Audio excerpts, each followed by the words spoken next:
Yo, we are live once again, coming to you live.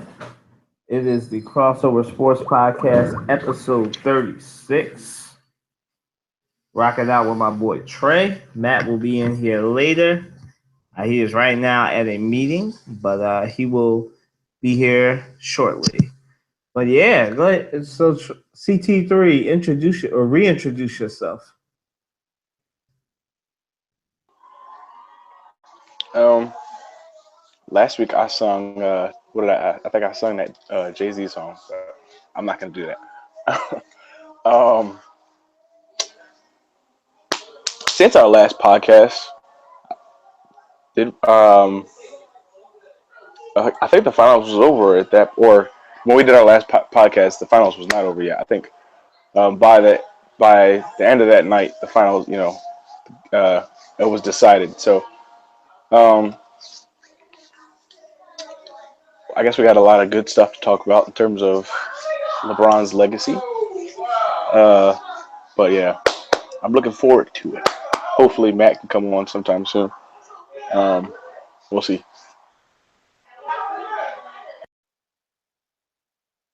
Yeah, man. Since the last podcast, the Cavs won a game. The Warriors ended it on Monday, like we all said they would. Uh, and we're back. And since our last podcast, our president wasn't officially under investigation, but now he is. And we're gonna do some reworking of the topics right now. And as we always start the show off, we started off with our crossover hot takes, which is for those of you that don't know, you're just starting to watch the show today, or the following day, maybe your first time watching the show. This is this is when we do topics that they're not necessarily related to sports, but we try and be diverse in this podcast. So Trey, I'm gonna rework one. Start off with the sports one. So Trey, now that the Mayweather and McGregor fight is real now, and it sounds weird even coming out of my mouth. What are your thoughts about this fight? Well, I've never been a big like fight person, watching a boxing match or even like an MMA fight or anything like that. But I do tend to kind of keep up with like when the big fights happen, like Pacquiao versus Mayweather, and any of the big fights that come on pay per view. That those type of things. I usually try to keep up with it, um, just because I'm a sports fan. Um, but I mean, it's been probably 7, 8 months, maybe even a year since we originally heard about this rumor that they could potentially fight. And one of the things that always comes up in Mayweather's favor is that if this is going to be like a boxing match, people are like, "Ah, oh, Mayweather will win," because we all know that Mayweather um, plays he plays very good defense. He knows how to defend himself well, and he has a very good, I think, right jab or left jab. I don't know. So that's where Mayweather fares well on that side. But everybody knows Conor McGregor uh, is probably one of the greatest, if not the best, MMA fighter right now. So it's kind of like, and I mean, and I don't know, it's odd. It's like you got Mayweather who's old and coming out of retirement, and then you've got the young. Um, it's almost to me, it's kind of funny that the finals just ended. You had KD and LeBron going up against each other, and people were saying, "Oh, this is the end of LeBron's. This is the end of the LeBron era and the beginning of KD's era." I mean, you got Mayweather, who was considered to be one of the greater fighters of all time in terms of boxing, coming out of retirement to fight this guy who is not even a boxer; he's an MMA fighter, but people consider him one of the better fighters overall. So I don't know. I think it'll be an interesting fight. I'm not sure how good of a boxer McGregor is, but I mean, he sure does know how to talk. So in terms of things leading up to the fight, I think it'll be definitely be exciting. We know Mayweather likes to talk, and and it's clear that McGregor likes to talk. So we'll see. We'll see how things go leading Not up to to the cut you fight, off. and I'm sure that it'll be a very intriguing fight. Unfortunately, we got to wait till August for the fight, so I guess Not to cut you off. that's a downside. Not to cut you off, Trey, but the McGregor is 4 years older than you. He's 24. Right. So I mean, yeah, and Mayweather is 39 or I think 40 by now. So it's kind of like you got the old guy versus the young guy. Ali was fighting in his 40s.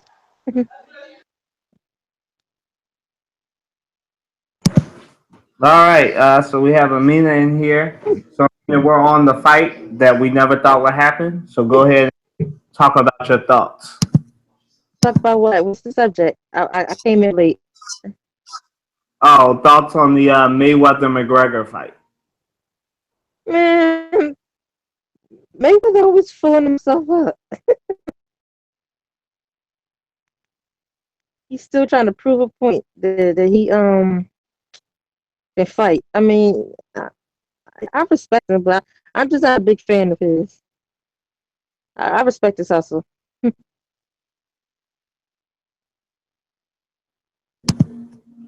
Okay. Well, on my thoughts, I wish Matt. Oh, were you done? You were done, right? Hmm. Okay, cool. I don't want to cut you off.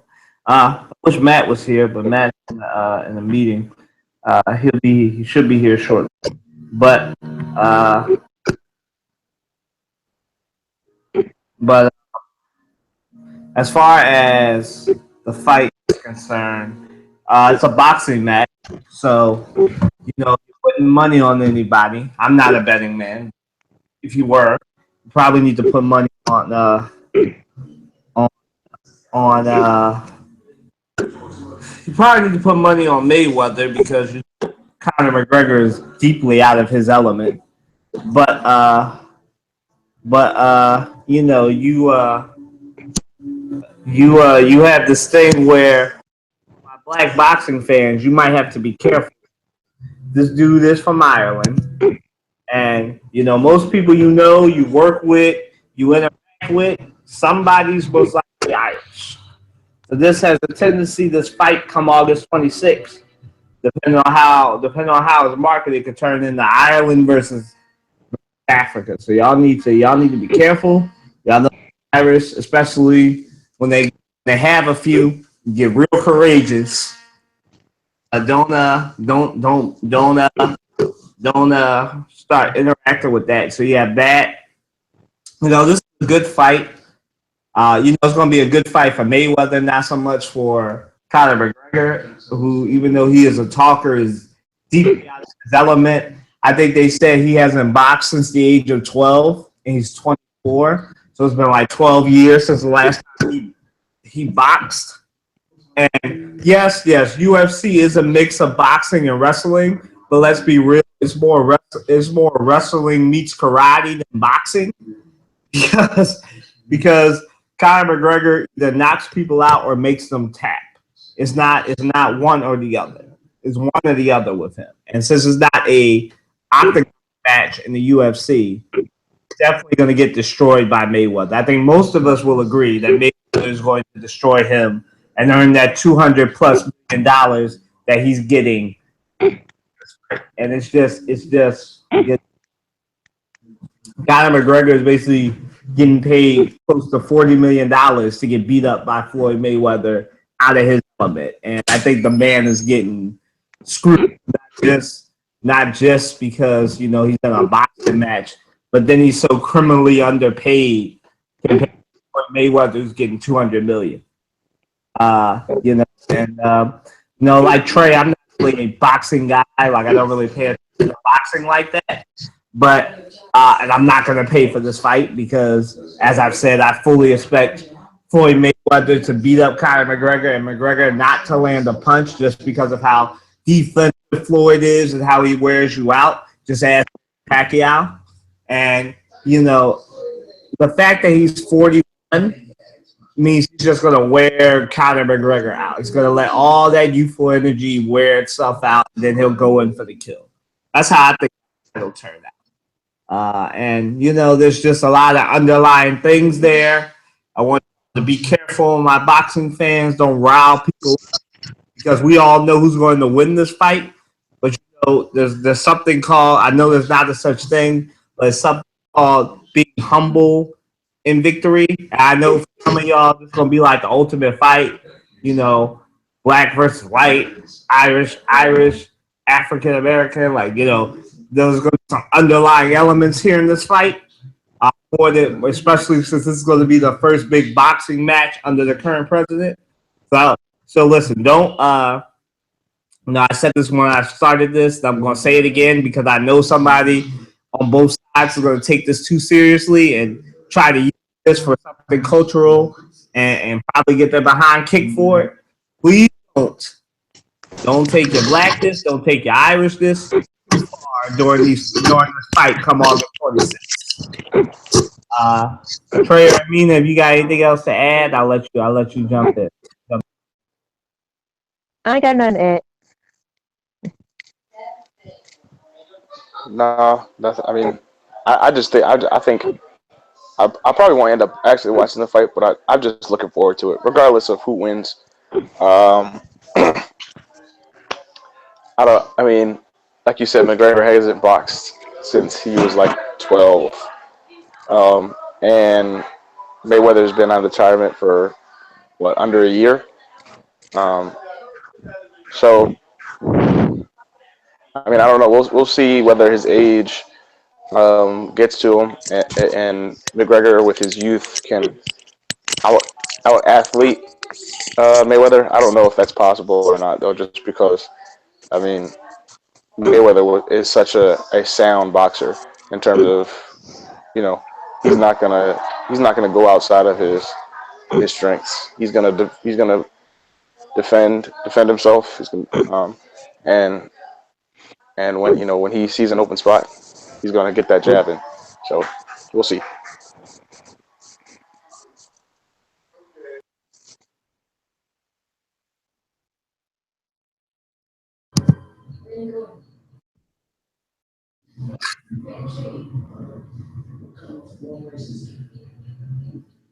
Yeah, definitely. I agree with Trey. I definitely think that, there's going to be some different things going on here. We'll wait with bated breath, but I think Conor McGregor will definitely try and put up a good fight, but I think he'll ultimately succumb to being deeply out of his element, and Mayweather will most likely win this fight. But guys, since the last time we had this podcast, to our second crossover hot take, it has become official. And if you hear some background noise, my father is watching an action movie, so don't be alarmed. I'm fully okay. Now that it is official, that here's the question. Now that it's official, since last time we had this podcast, I mentioned it earlier, President Trump is now officially under investigation now for collusion and everything else as it relates to Russia. So what's next? The question is, so what's the next twist you guys think will happen now that this is fully coming now with this Russia investigation? Go ahead, Trey. The next twist. Well, I think we kind of talked about. Well, I guess at our last podcast, it wasn't official, but we talked about the Comey testimony and kind of the controversy going on there, and the irony of Trump calling Comey, calling him out for being a liar. So I mean, this is going to be very, very interesting. I don't know what will come of it. Who knows? It might not be anything. It's just, I don't know. Like, recently I've seen a lot of posts where people are comparing Obama's 2 terms. Um, I won't even. I gotta get out of the habit of calling him by his last. President Obama, former President Obama's 2 terms to President Trump's what?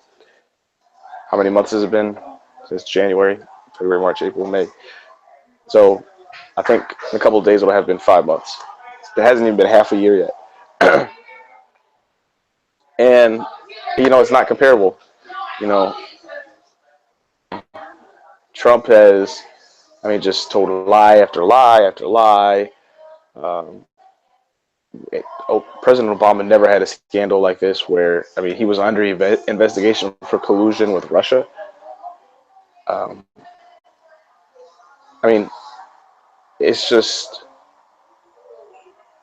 it's like, well, I don't understand how people don't see it. They're like, oh no, fake news, or oh no, Trump is great, or Trump is this. And it's like, how do you not see through his lies? How do you not see through, just everything? Like, the fact that the whole thing with, the meeting when he called Comey aside and told him, and basically he didn't directly tell him to to excuse him or whatever, but he said I hope we can get past this or whatever. And what he meant was, I need you to let this go, right? And he's talking to the director of the FBI. I don't think Trump would have said anything like that to the director of the FBI if there weren't some even minor collusion going on, or whatever the case may be, with Russia or any other country, or any other type of treason in terms of, you know leaking classified information. The next twist is whether or not he gets impeached. Whether or not it comes out, okay, there was collusion with Russia. Maybe there wasn't anything in terms of the election, but there was collusion, and there has been leaked classified information of important information to individuals who are not supposed to have that information by the president. Um, I guess the next twist is whether or not he gets impeached. Um, and then after that, it's because a lot of times we think, oh, we can impeach him. Let's impeach him. Just because someone is impeached, and we know this from even just the Clinton impeachment, that just because you're impeached does not mean that you will be indicted.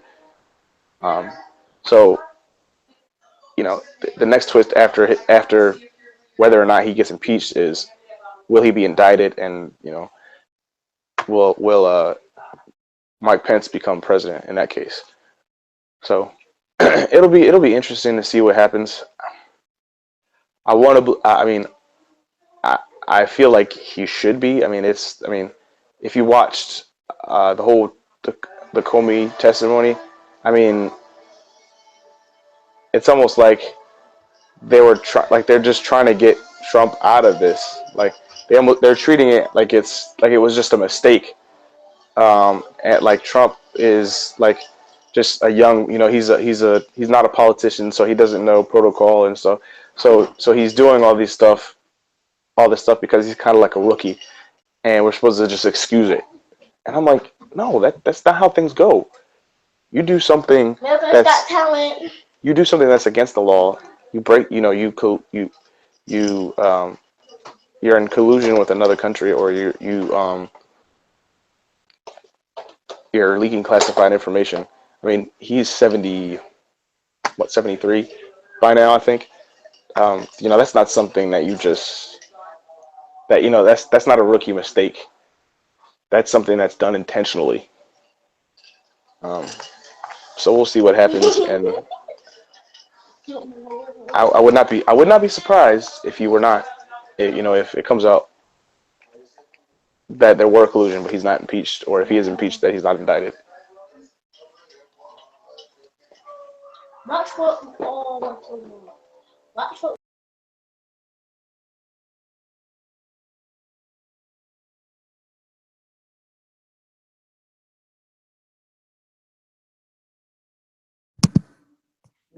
All right. Well, Amina, it's to you. So go ahead.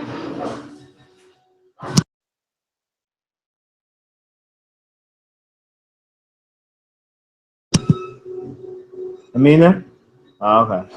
Well, uh, I'll go then. Follow up with Trey. I don't know, man.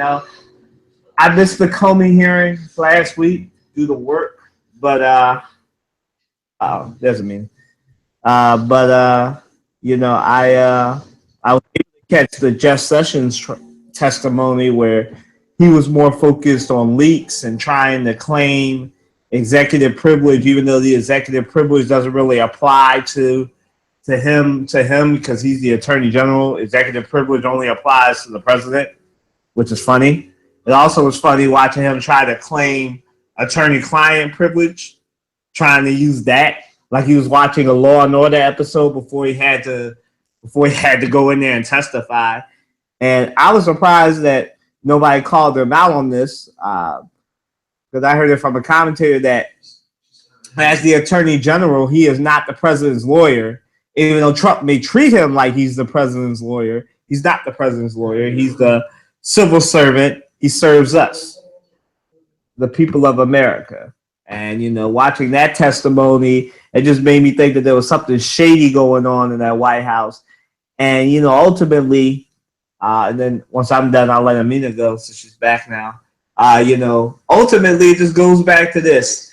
Had Trump not been stupid and listened to people outside of the White House that didn't know what they were doing, listen to people like Jared Kushner, who was feeling the heat because Comey was on his tails, listen to people like Roger Stone because, again, Comey was on their tails.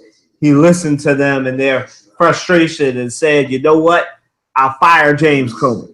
If he had not fired James Comey, none of this stuff would have happened. I think Matt made this point. I think I made this point. I even think Trey made this point at one point last week or in the last couple of weeks since Comey has been fired.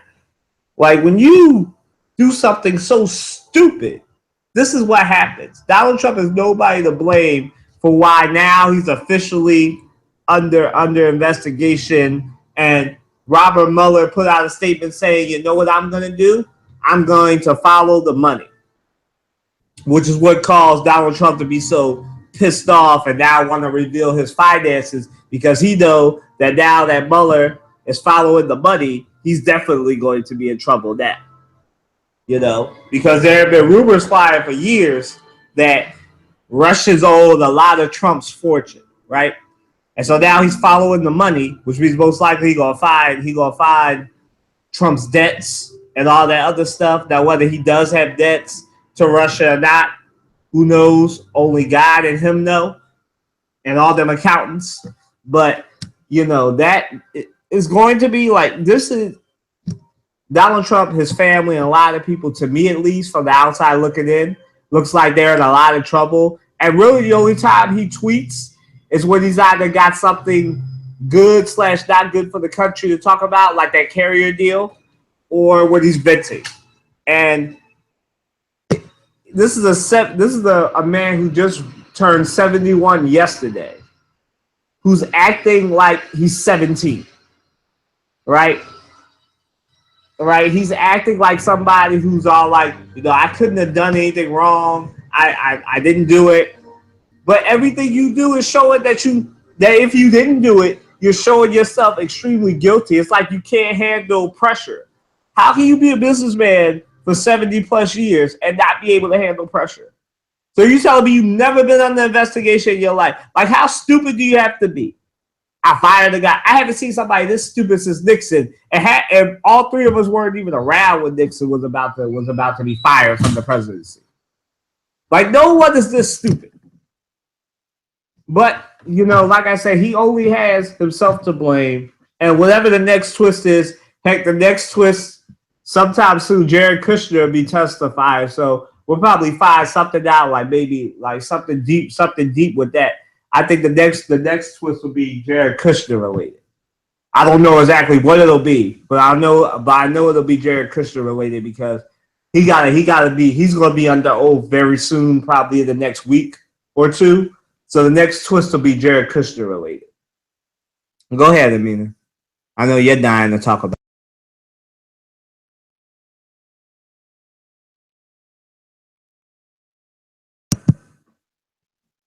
You're muted. You're muted. No one can hear you. Unmute yourself.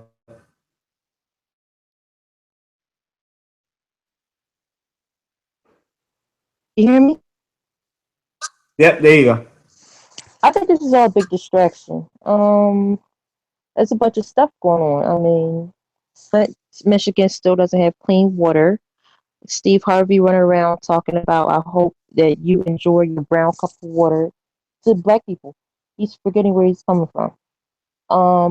The police officer that murdered our brother Philando Castile last summer in front of his 4-year-old daughter, the cop just got off all charges. And no one's talking about it, but everybody's talking about Trump. So, I feel as though this is a big distraction. It's irrelevant. It's not important to us. It's not affecting our community as black people. We're still getting shot and stabbed and missing. This has to be the biggest distraction ever. And this man is 71, just turned 71 on Wednesday, and he just got in office in January, and that's all people are talking about. I feel as though this whole Russian thing is the biggest distraction ever. No one is really talking about the social or political ills that's going on in our community right now. I'm really bothered that no one really, outside of me and a few other people, are talking about the fact that this police officer just got off on all charges for murdering a black man in front of his 4-year-old daughter last summer. She's 5 now. She will never, ever, ever, ever have a daddy again. But all people seem to have energy and time for is to focus on Trump, Russia, Vladimir Putin, and all this stuff. Sure, it's of some level of importance, but not really to me. I mean, like, it's not affecting me or mine. I'm just seriously bothered, and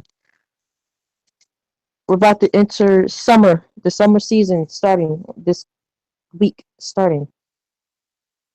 And usually during the summer in the inner city, homicides go up.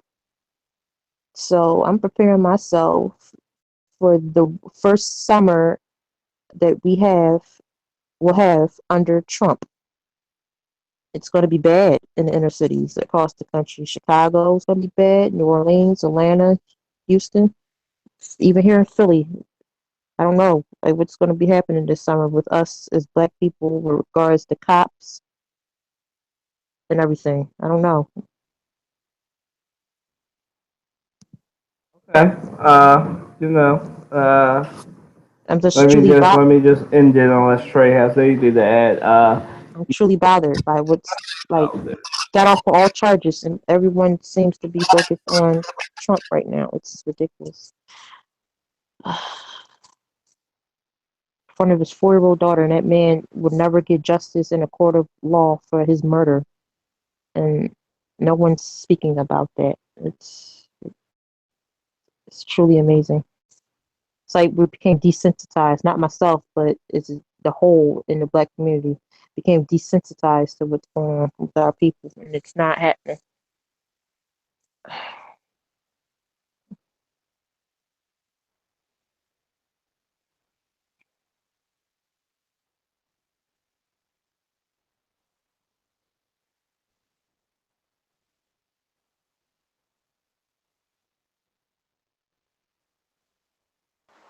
But I'm done for now. Okay. Yeah, I mean, it definitely is a distraction. They want to, but it's news. He's whether we want to admit it or not, he is our president.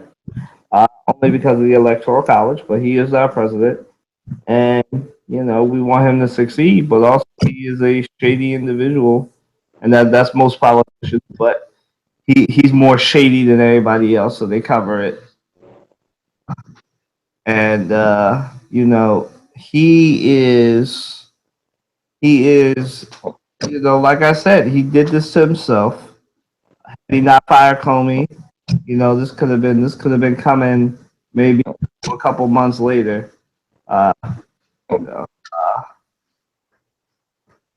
um, and if he would have, been patient, uh, been patient and let the podcast play out. I mean, not the podcast. Let the investigation play out and see where it went.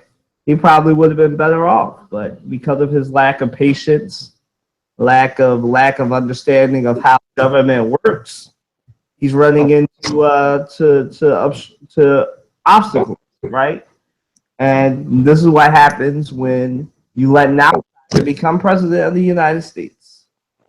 But we'll see what happens. I'm not going to speculate any more about this. I just want to say that Jared Kushner will be testifying in a couple more weeks.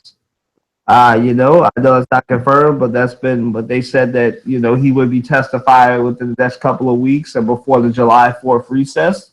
So he'll be testifying in the next couple of weeks because there's only 2 weeks left until July 4th. So, they'll want him in there before then. So he'll be testifying, and then that'll probably be the next shoe to drop, whatever's going on with him and his 50 meetings with the Russian ambassador. But to Amina's point, there's a lot going on. They're trying to ram down Trump care in the Senate, try and get that done before July 4th. The Senate stripped away Trump's power to unilaterally try and destroy the sanctions, because that's the next thing he's tried to do. Take the sanctions off of Russia that Obama laid before he left. But they took that away from him. He can't do that without Senate approval. So that's one, chop one up to the Republicans and Democrats for that one. Another thing that would have started this show but couldn't start this show is the irony that and it shouldn't be lost on us, the irony that happened this week with and no one wishes this on anybody, any of our public officials, on the Republicans, that they almost all died had it not been for the fact that the third in line for the presidency just happened to be at that morning practice. They probably all would have died. Some crazy, probably by some mentally, I don't even like saying mentally ill, but that's what he was, mentally ill, insane person from Illinois who just so happened to be a Bernie supporter. But had it not been for the fact that that man had Capitol Police protection, they all would have died. And maybe now that it's happened to the Republicans and they've been the party of guns, maybe now they can get some common sense. Emphasis on common sense. I know this is completely off topic, but gotta cover it now because we won't cover it later once we get more sports heavy again. Maybe now we can get some common sense gun legislation to make it so mentally ill people and people that can be certifiably diagnosed as insane can't get guns. Maybe we can make that possible there, And so that's the next big thing. But yes, the Senate, watch the Senate, watch what they're trying to pass as far as the healthcare and everything else. But to Trump, the next big shoe that'll drop in this Russia investigation will be whatever Jared Kushner has to say. Trey, do you want to add something?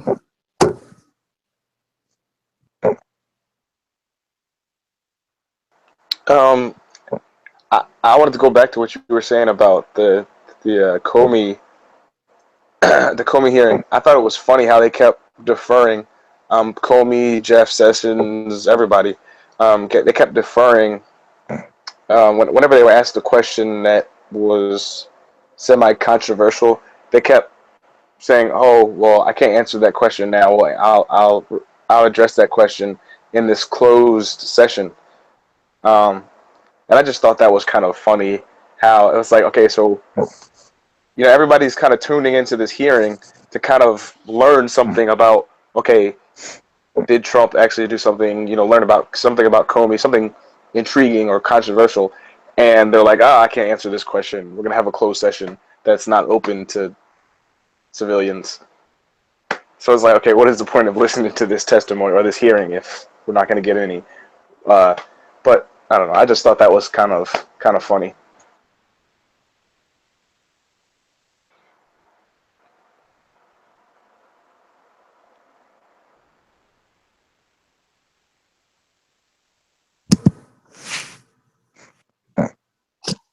Yeah. Yeah, moving right. Oh.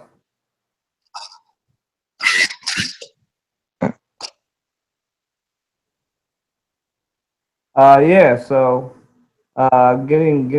getting moving right along. We're gonna go to. Well, we're all here to talk about the the NBA Finals.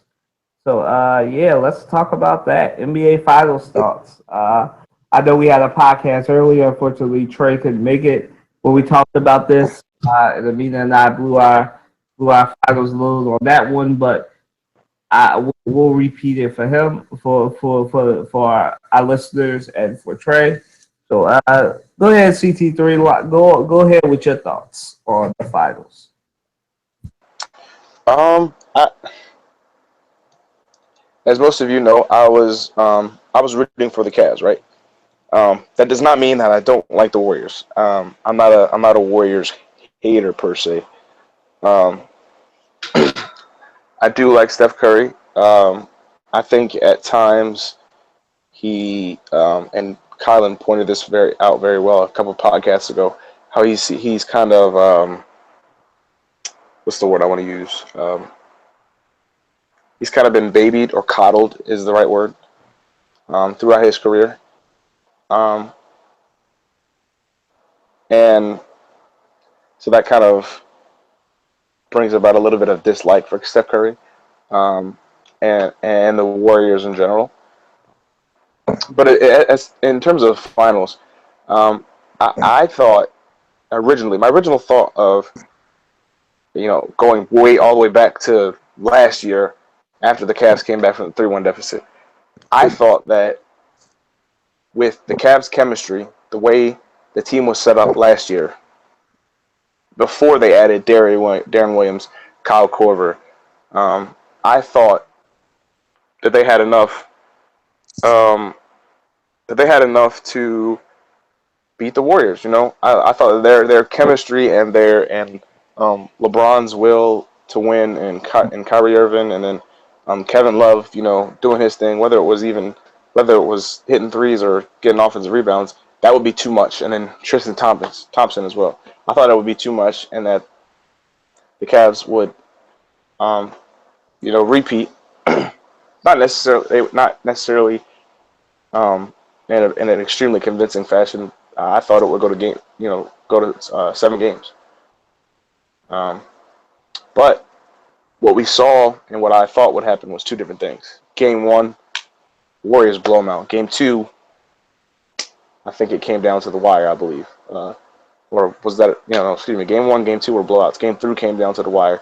Game four, Cavs at home, they end up winning that game. And then we come to game five. We're like, okay, it's 3-1, just like it was last year, right? What happens? Do the Warriors um, do the Warriors fold again like they did last year and allow the Cavs to to steal a game in Golden State and then go back home Yeah, for the and Knicks, I potentially think win we're another having game? somewhat of technical difficulties with I'm breaking up. everything, but hopefully Trey will come back. I don't know what's going on. I'm still Uh, here. Matt or Kylan? I'm still here. Can you hear me? Can you hear me, Kylan? I'm still here. Hold on a sec.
Yeah, guys, the wonder of doing this live. Some technical difficulties on all sides. But yeah, as I was saying, uh, we're having some technical difficulties between internets in each of our separate locations, but we're back. Right, we're back again. And Matt should be coming in very soon, and hopefully Trey will come back as well. But we had some we had some with the finals. We had a good little matchup with with KD and LeBron James, and we didn't really talk. Well, we did talk about this on the previous podcast, our final chats. We've had uh, we've had we had a good matchup between those two on both sides of the ball. Neither could guard the other, but LeBron had a triple double. Proving that he's still a better all around player than KD. And they had that going on. Uh, and there was that. But as far as the finals, man, it was a great matchup between the Warriors and the Cavaliers. We can officially say it's a rivalry, and it's interesting. It's interesting what's going on. Hey, Matt. It's interesting, man. It's interesting what's going on with the finals as far as you had LeBron proving that he's the best all around player and probably the more valuable player to their team of the four guys that were the main focus of the finals, which was Kyrie, LeBron, Steph, and KD. Even though KD won Finals MVP, LeBron, like I said, proved that he is the better all-around player. As I said before on previous podcasts, he compares way more favorably to Magic than he does to Michael, Bill Russell, or any of the other goats you want to compare him to, even Kobe Bryant. And you have all that. And but the Warriors were just the better team. This is a team sport, and the Cavaliers really relied on two players, LeBron and Kyrie Irving. Kevin Love tried his best, but it really didn't work for him. And you have all that too. But like I said, the Golden State Warriors were just a better team. Steph Curry was healthy. I think that's the other factor that didn't really get talked about, and we're going to talk about that more in the next topic. But the Warriors they had KD working for the KD factor and the Steph Curry factor, finally being healthy and finally able to perform his best sense. And guys, we're sorry, as I said, we're experiencing technical difficulties. They should be fixed out, hopefully. But yes, hopefully we now have a full podcast because Matt has joined. But yeah, so we're on the finals, Matt. What's your thoughts on that? We did the Conor McGregor Floyd Mayweather thing and the Donald Trump thing. Now that he's under investigation, I mean, we'll circle back so you can be able to talk about that. But right now we're on the finals. So if you want to talk finals, go ahead. No, it's great to know the fact that the best team won. Bottom line, the best team won. And, you know, it is cool to see LeBron James fans, these so-called Cleveland Cavaliers fans, pout and complain and gripe and bitch and moan about the fact that the Warriors lost, and you're going to blame the fact that KD, Kevin Durant, was on the super team.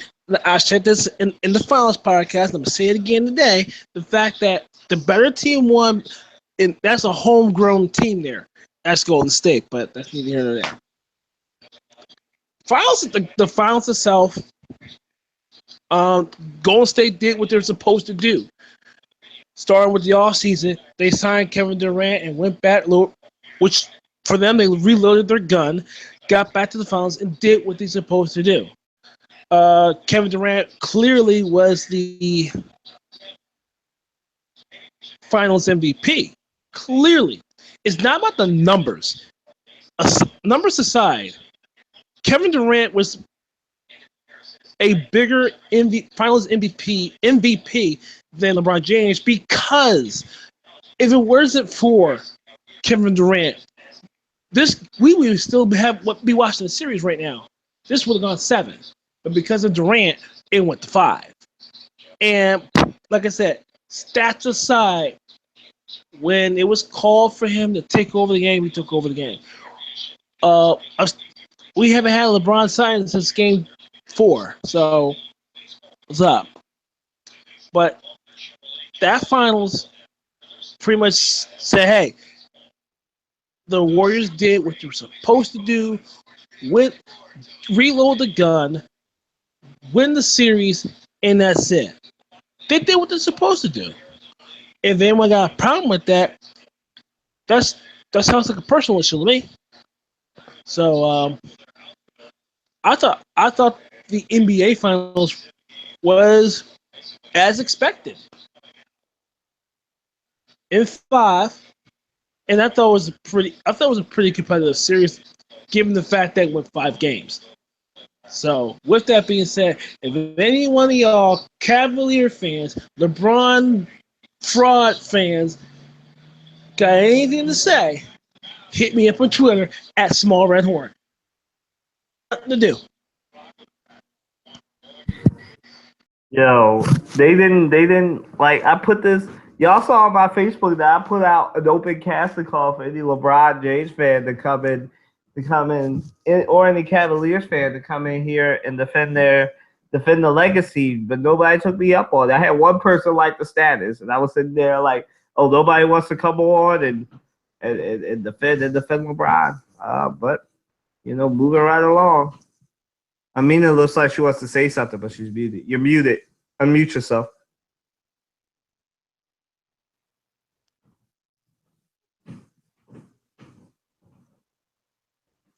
Yeah, they don't have nothing to say. I'm friends with several Cavs fans, and they've been silent since Monday night. They haven't said a word about basketball. It's like they were shot, stabbed, and they're dead. Their funeral was on Monday, so to speak. Yeah, I've heard nothing from Cavs fans at all since Monday night. The second they lost, it's been dead silent on social media, and it's been dead silent since. And I don't know when they're going to talk. I mean, the first game of the season, preseason, starts October 5th. So hopefully they speak between now and the next 4 months. If not, oh well. But these Cavs fans, they're quiet. I mean, they thought that they was going to win back to back. They thought they had us. I haven't even heard 3-1 anything in regards to last year since Monday. It's been quiet. It's like they're really butthurt, all of them. And I know some really diehard Cavaliers and LeBron James fans, and I refuse to talk to them right now. Because if I talk to them, it's going to get, ugly between me and them. I'm happy my team won, though. I've been happy ever since Monday.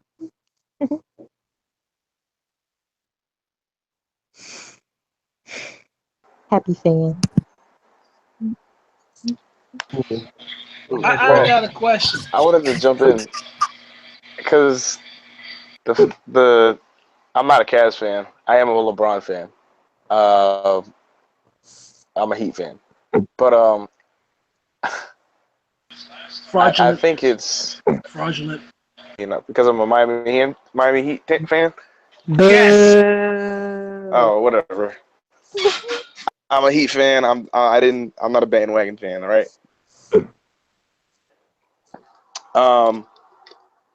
But as far as the finals go, I guess we'll talk about this later. But for LeBron to lose, I mean, I was like, dag, man.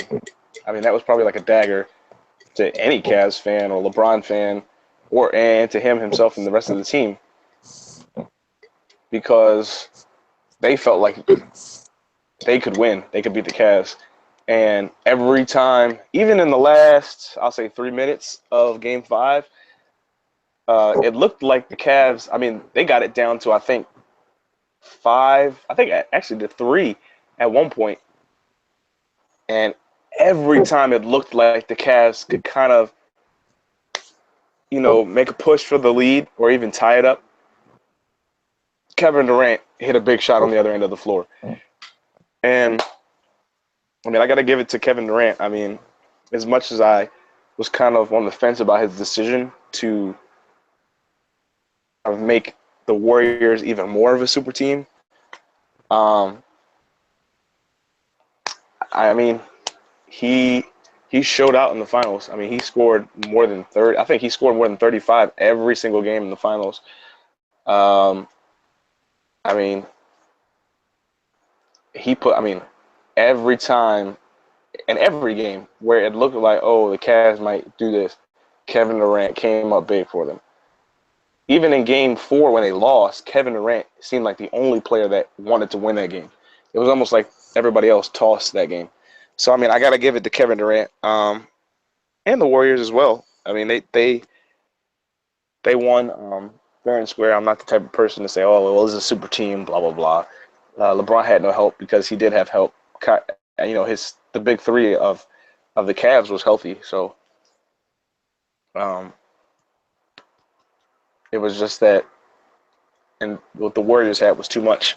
Now the conversation is going to go into, what do the Cavs do in the offseason? Do they add, who do they add? Do they add Paul George? Do they trade Kevin Love? Do they add who do they add? Who do they not add? Do they trade Kevin Love? Do they trade Tristan Thompson? We'll see. But I got to give it to Kevin Durant in particular.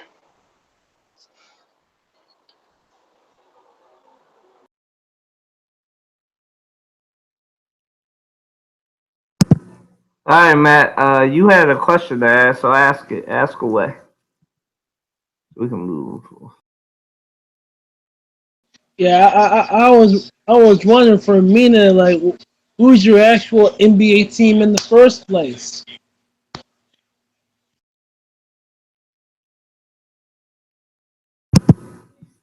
I mean, for me, you already know my favorite teams are the Sixers and the Heat. Not a bandwagon Heat fan either. Been a fan of the Heat since morning and I gotta call you Hardaway. out. I gotta call you out. I'm sorry. How you gonna be a Sixer and a Heat fan? Come on, I understand that the Sixers is your home team, but I gotta call you out. Either you're a Sixer or you're a Heat. You can't have it both ways.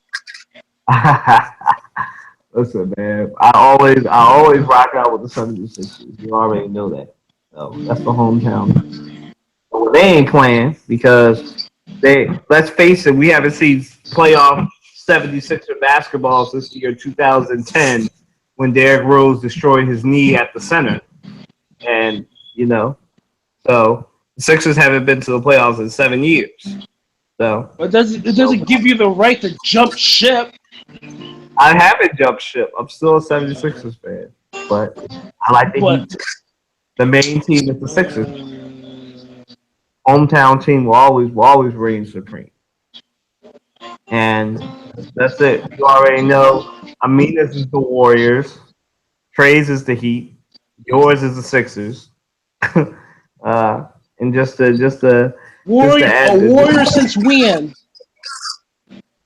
I don't know. You muted right now. Unmute yourself. And answer this question. I don't know. She sounds like a bandwagon fan to me.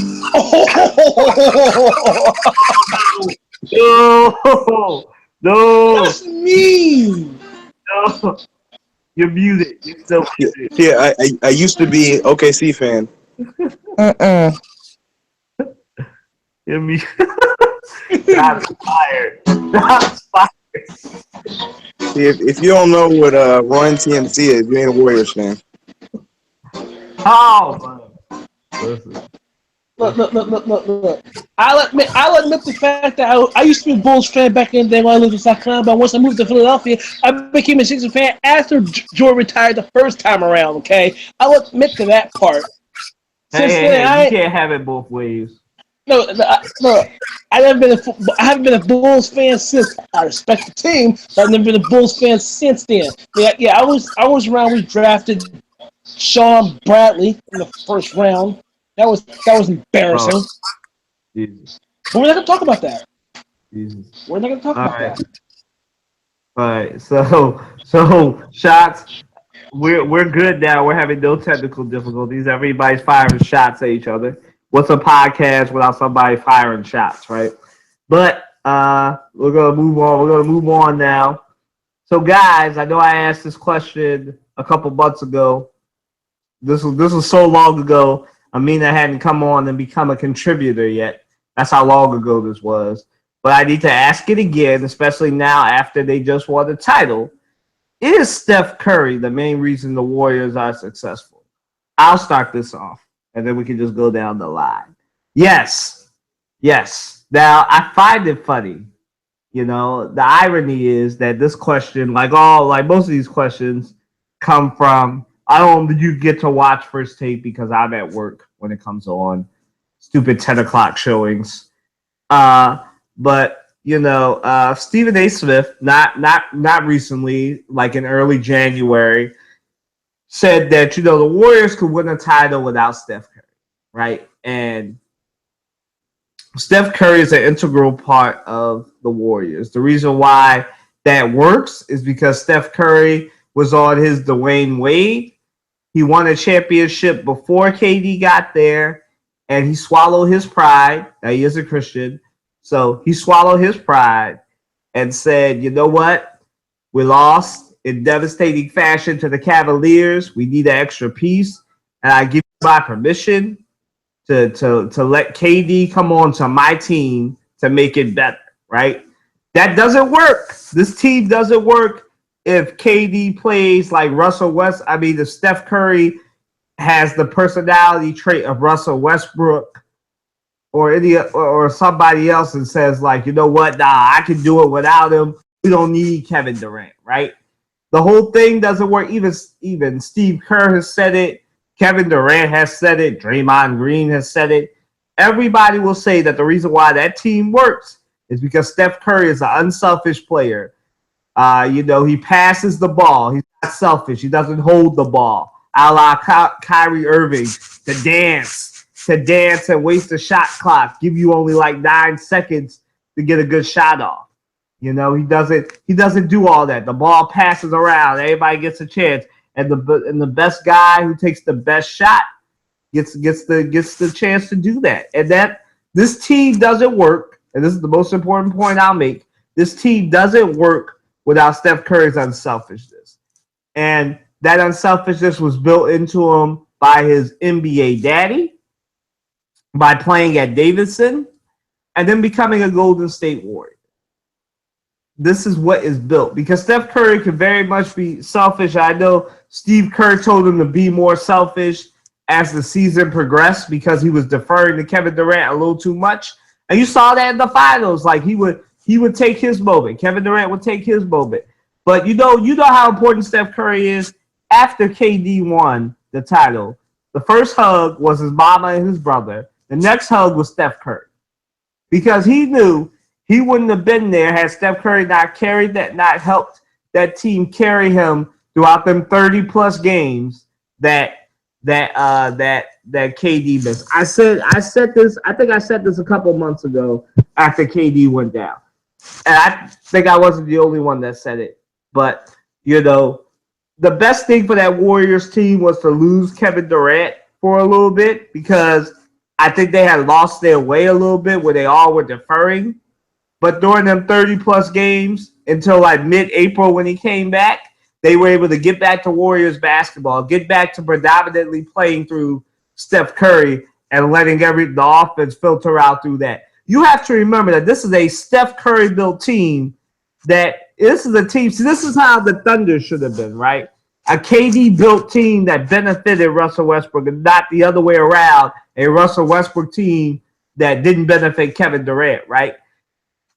This is how all good teams and good systems work. It is a system and a team that should be adaptable no matter what star you have. If it's somebody off the bench, if it's somebody who's in your starting five, Your teammates should be comfortable enough to be able to step up when you go down. You should have that Patriots next man up mentality because those are the teams that win titles. And this team doesn't work and doesn't have his second title in 3 years had it not been for Steph Curry and him being healthy and Steve Kerr finally accessing the Greg Popovich part of his brain and deciding, you know what, I'm not going to run my young stars to the ground and kill ourselves before we get to the finals. This doesn't work without Steph Curry. That's how I'll end it. Go ahead, Matt. Bottom line is to be this. We see the fact that Steph Curry is the Golden State Warriors. Bottom line, it will not. This team will not work without him, and also the fact that I agree with. I'll take it back a step further with OKC. If James Harden, KD, and Russell Westbrook stay on that team, who knows what will happen? But with Steph Curry and Golden State, first of all, Steph Curry been on that team before they changed their uniform, before they changed their logo. Okay, let's start there. Number one. Number two, even when watching them play at Davidson, we all knew that he was something special in the first place. So that's number one already. That's number two already. But also,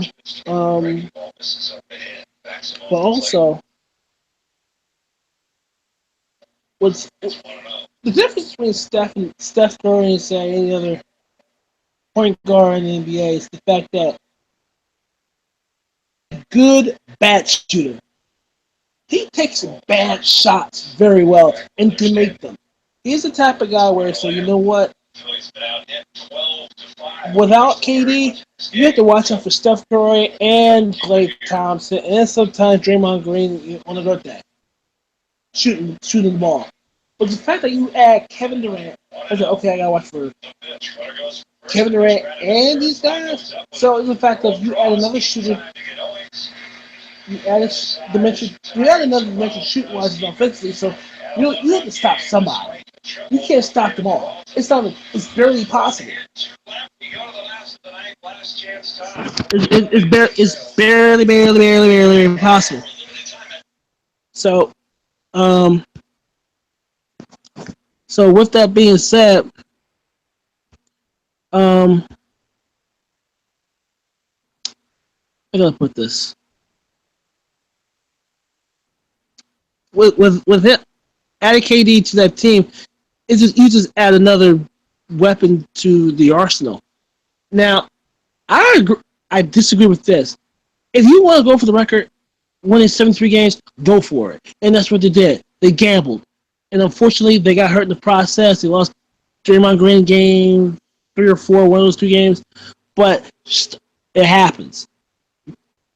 But if Steph Curry makes that team go, and if he ain't there, full and darn well, Kevin will pick up the slack. So, with that being said, Steph knows enough to. If I want to get back to the NBA Finals and win the whole thing, I need Kevin Durant on my squad, and we've seen what has happened and what has transpired. So, with that being said, forgive me, I'm doing 2 things at one time. Listen to the baseball game and this. So,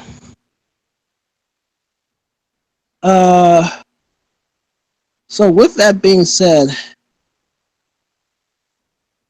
it's still Steph's team, but he knows well enough to know he needs all those other parts for that team to work. Just right down the line. Go ahead, Trey.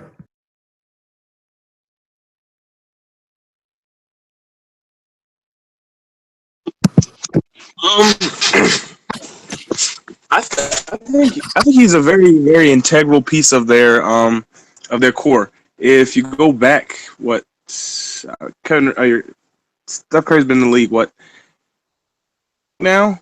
It's weird to think that because the Warriors have only been really good for the past 4 or 5 years. But Steph Curry is the original piece to this super team. And then they added Klay Thompson, I believe, and then Draymond Green in the draft. And then, as we know, last year they added KD. I do think that Steph Curry is a very, very integral piece to the team. People look to him for leadership in many ways. He is an unselfish player. He does at times and many times take what we would call a bad shot. But a lot of times he'll make those bad shots, so it's like you got to live with it.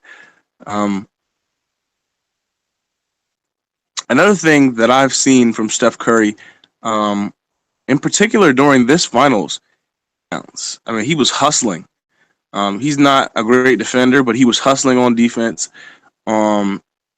He was playing very scrappy, going for rebounds, and doing stuff that typically you didn't see. And I think for in particular this finals, I didn't really watch much of the previous rounds, but in the finals, it seemed like Steph Curry was trying to squash this idea that he was soft, right?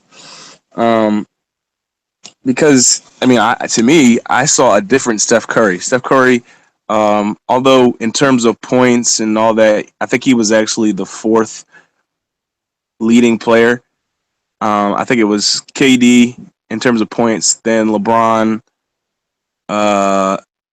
and then Kyrie, Steph. But I think what Kylan said earlier about the whole, kind of having a Dwayne Wade esque fine. This was kind of his Dwayne Wade year in terms of not necessarily taking a back seat, but saying, okay, I might not even be the best player on the court, but I'm a very, very integral piece and potentially the most important piece of the team.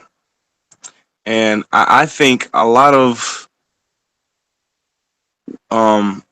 their wins had, this in the regular season and, winning this championship had to do with Steph Curry kind of swallowing his pride, but also being a little bit more scrappy and trying to prove that he's not soft. And now sometimes that comes off kind of corny, where he might get in somebody's face or might kind of nudge somebody or push somebody. And a lot of times it comes off as corny, but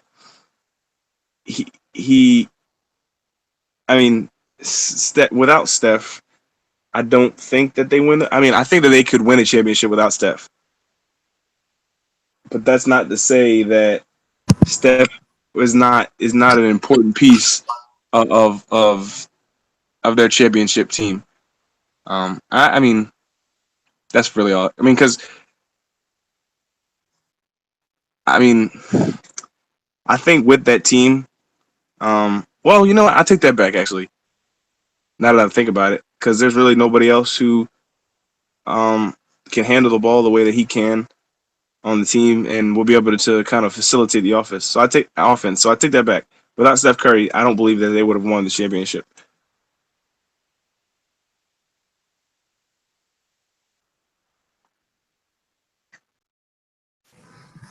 Mina, it's on you if you're there. What's the question? Do your Warriors work without Steph Curry?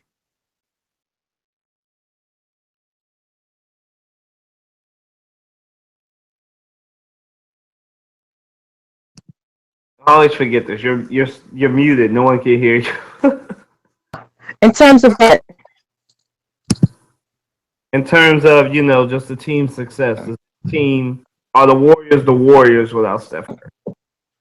I would have to say it's a 50-50 because last season we I think we had the best record in Warriors history, 73-9, and he was injured for not a large portion of the season, but you know, a few games here and there, and this team still was held up.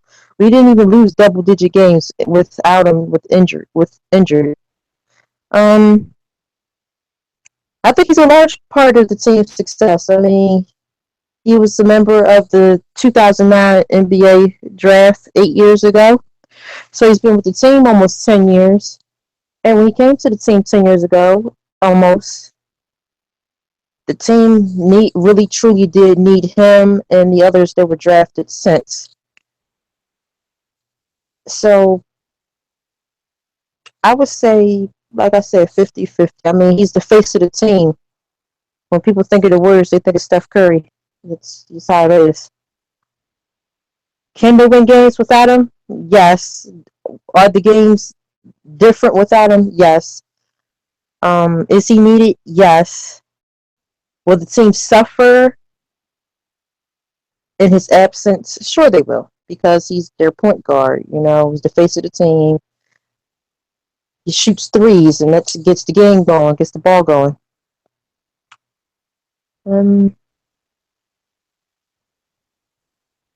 I feel as though people I think you said about him being soft. He's not soft. He just has a different playing style that most people aren't used to in the NBA.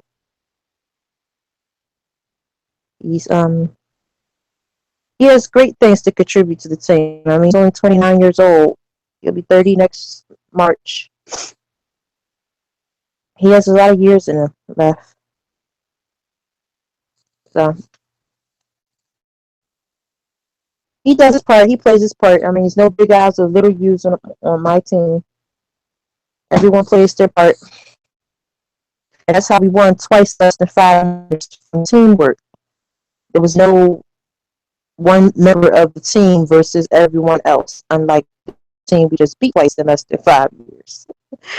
So yeah, he does his part.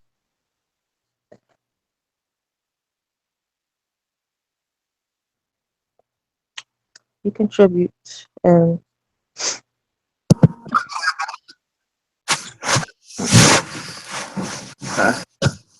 Well, now to the question that we all want to answer, and we've been trying to answer amongst two podcasts now. This being the second one, the one that Matt wanted challenges on, the one that I wanted challenges on, but no one took the challenge up. Let's go on this one. Matt's gonna start it off.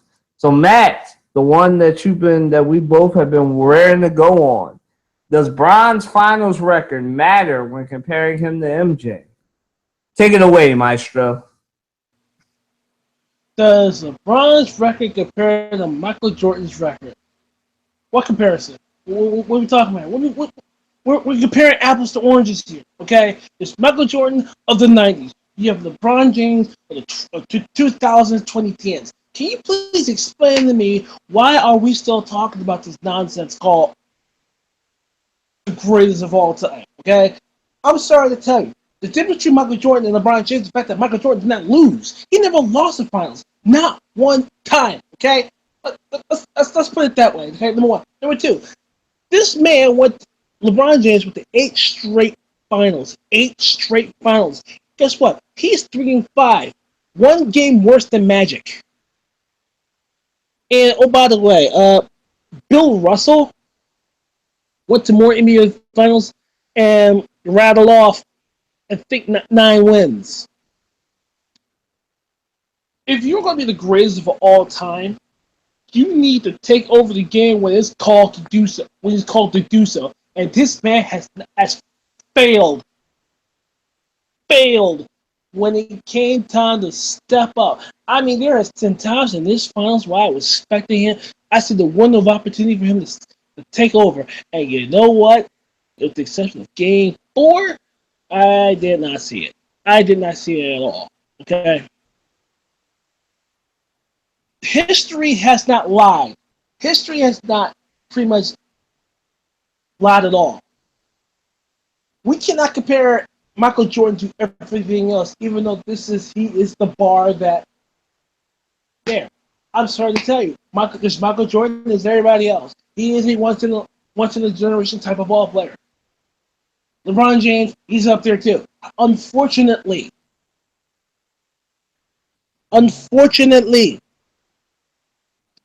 this man, I repeat, this man did not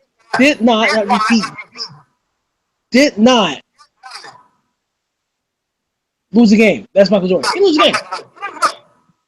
So with that being said, if I hear one LeBron fan talk about he's better than this other thing, no. Michael Jordan's Michael Jordan.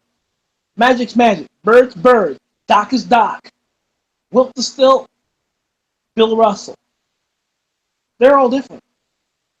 I'm sorry to tell you, but I'm not sorry to tell you. The numbers are there. The titles are there. But you want to say who's better than what? It's subjective. It's very subjective. Because the difference between LeBron and Michael Jordan, the fact that Michael Jordan took over the game when he had to, you knew full darn well when Michael Jordan or even LeBron James, not like, or Kobe Bryant, right? Those are plays you had to look over your shoulder. AI too. Look over your shoulder. You know what? If I don't pay attention to this guy, game's over. So therefore, with that being said, I don't hear the topic word about LeBron James better than Michael Jordan. Because as far as I'm concerned, the compliments are there. But he's greatest of all time off the court. But on the court, I'm the first person to tell you, no, just no. All right, Trey, go ahead. I'm of the belief that LeBron James is probably the second greatest player ever, right? I did mention, I do think we kind of, I don't want to say, well, I'll say, I think we kind of overrate the fact that Michael Jordan won, never lost in the finals. It's not, I mean, and this is not to take away from his greatness. I just think that I think we kind of overrate that, in a sense. LeBron James has three rings, and 8 finals, right? And I said this last podcast. Michael Jordan never, he only went to 6 finals and he won all 6. LeBron's going to 8, won 3. And I'm not going to compare, talent level or whatever. I'm not going to compare, the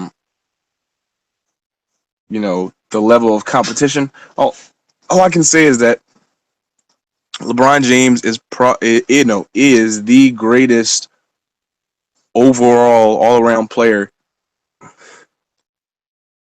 to ever play the game. There will be somebody after him, but at this point, there's nobody who is as big and as strong and as athletic and will be as have such great vision and be able the ability to score, the ability to guard pretty much all 5 positions. So it is LeBron James the overall GOAT? Probably not. I don't think that we're going to look, 10, 15, 20 years down the line and say, oh, that this will, and we talked about this last podcast, that this will diminish his legacy because, he's lost in the finals 5 times. I mean, the only thing that matters is that he won 3. I don't think it's going to diminish. I mean, people are going to look back at LeBron and say, LeBron James is probably there's an argument that he's the greatest, but LeBron James is probably the second greatest player of all time. And I think what most people are coming to that conclusion. I mean, unless you're just a huge LeBron fan and you kind of make these um, non-logical, non-factual arguments about LeBron James, then maybe you can't come to this conclusion. But you come to that conclusion, and also the conclusion that maybe he's not the on-court GOAT, but he's definitely probably the off-court GOAT. I just saw an article talking about how LeBron will be donating $2.5 million to the African American Museum of History. And we've seen time and time again where LeBron James has spoken out in terms of social issues. He's shown himself very, very generous when it comes to child education. He's sent thousands of kids to college on full ride tuition with full rides, I believe. So I mean, maybe he's not the on-court GOAT. Maybe he's the all-around GOAT. And maybe he's not as great as Jordan was, but there's a place for him. I think there's a place for him on the Mount Rushmore of the NBA. And I don't think his legacy by losing a game, because LeBron averaged a triple double. Now triple doubles don't always mean wins, but LeBron played his heart out for 5 games. There were some times where it seemed like, okay, LeBron, do you get in the paint, but for the most part, LeBron James was balling out. If you look at his stats compared to KD's stats, they're on par, and LeBron James averaged a triple double. So, I mean, I don't see. I mean, and maybe you point out turnovers, but other than that, LeBron James played a great NBA Finals for 5 games and did what he was supposed to do. Kyrie Irving played a great 5 games. It just wasn't enough. LeBron James wasn't enough. Kyrie Irving wasn't enough. Kevin Love was not enough. Tristan Thompson was not enough. J.R. Smith going 8 for 9 or 7 for 8 from 3 was not enough to beat the Warriors because it just wasn't enough. So I don't think that diminishes his legacy. It just wasn't meant to be. LeBron did what he was supposed to do and played very well for 5 games. And he didn't come out on top. I mean, I leave it at that because I'm starting to just repeat and ramble right now.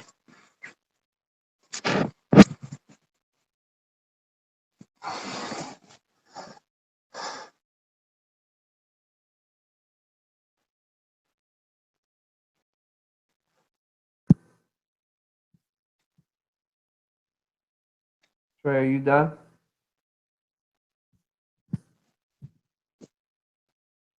Yeah.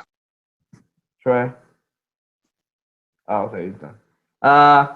Yeah, how do I feel? I think that as Matt and Trey said, I think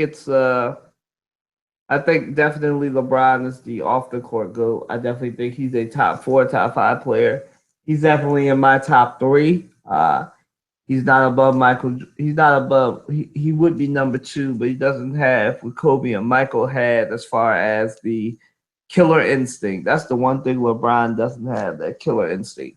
Now, he did show some of it after the game was well out of hand within the last 3 minutes of the game when he went down low and everything. And he started dominating Klay Thompson. I don't know why it took him to game 5 to realize that he could dominate Klay Thompson, but it took him that long. And unfortunately for him, having, as Trey said, as Russell Westbrook found out, you can have all the triple doubles you want, but when you don't win, they don't matter. I actually wrote an article about that. Stats mean nothing without wins. And unfortunately, much like Peyton Manning and much like Jerry West and Will Chamberlain, your finals record matters, and you might have three, but you always think about the five you lost. You know, and you know, of those finals, all of them, LeBron James was considered an underdog, but he still won three. Two in Miami, one with Cleveland. And he'll cherish those three rings, but he'll always remember the five he didn't win. And this continues because, as I said before, LeBron only has about 2 or 3 more years of good basketball left in him, and then after that, it'll just be him wasting time, just like Kobe did before he decided to retire. And 33 is about the age of basketball. You start breaking down in basketball. That's the year Kobe broke down. This is the year Michael broke down. So, and LeBron is definitely slowing up and showing his age and everything. But yes, he's definitely a top three player. Like I said, he compares to Magic Johnson more than he compares to Michael or Kobe. But as far as this goes, LeBron James will always is a great player, but he is not the GOAT. He is the off the court GOAT, but he's not the on the court GOAT. That will always be Michael Jordan, and it's not just in rings because I know I saw the meme going around where it said that LeBron is 8-6 and getting to the final to the finals. I actually got into an argument with a friend earlier this week about this. Let me tell you something. I don't care how many times you get to the finals. It doesn't matter if you don't win it. And I know some people say, well, if you're measuring rings, then Bill Russell is the GOAT of basketball. And that is true. From a rings argument, Bill Russell is the GOAT of basketball. And as I've said, there really have only been three players that have had a cultural significance on the game of basketball. That would be, four. That would be Michael Jordan, Bill Russell, Kobe Bryant, and LeBron James. Now, when I say that, these are players that have changed the game. Bill Russell was so good at basketball, they changed the game. Michael Jordan was so good at basketball, he changed the game. Kobe Bryant was so good at basketball, he changed the game. LeBron changed the game, so much so that now three-pointers matter because LeBron is just so good at getting the twos, not so good at getting the threes, right? So the game has changed, and LeBron James has to adapt. That means he has to start hitting more jump shots because he's not going to have that explosion that he used to have. It's time for him to change up, but that's off topic. As far as LeBron, yes, your finals record matters. It's the Peyton Manning argument. It's the argument of many people who were good in the regular season, not so good when it came to the playoffs, their championship record, unfortunately, right? So right now, LeBron is in that 3-5 under 500 lane, and he may possibly go back to back, get 5-5, and maybe he might end his career with 6 titles. I think he'll be like Tim Duncan and Kobe Bryant and get 5, but we'll see. Maybe he'll just get 3. Maybe he'll just stay with Dwayne Wade and just have 3. Who knows, right? But, I think that as long as the Warriors are at full maximum strength, I don't really think LeBron will. He might win one more championship, but I don't see him winning 2 to 3 more titles. So, we will see. That's why they play the games, man. We'll see. We're going to move on to our Stanley Cup stuff, and I know Matt's ready to go on that one too. To talk about the most despised Penguins. So go ahead, Matt. I know I hate the Penguins, but damn. I don't lie. Watching the Stanley Cup Finals was better than watching the NBA Finals. I guess I said it in the Finals podcast, and I'm saying it again. The Stanley Cup Finals was a lot more competitive. And Game 6, I believe, was tight. Like I said, it was 0-0 until the third period, where Pittsburgh won. That was it. But basically, Pittsburgh, they're back-to-back Stanley Cup champions, back-to-back. And that pisses me off as a Flyers fan. But other than that, it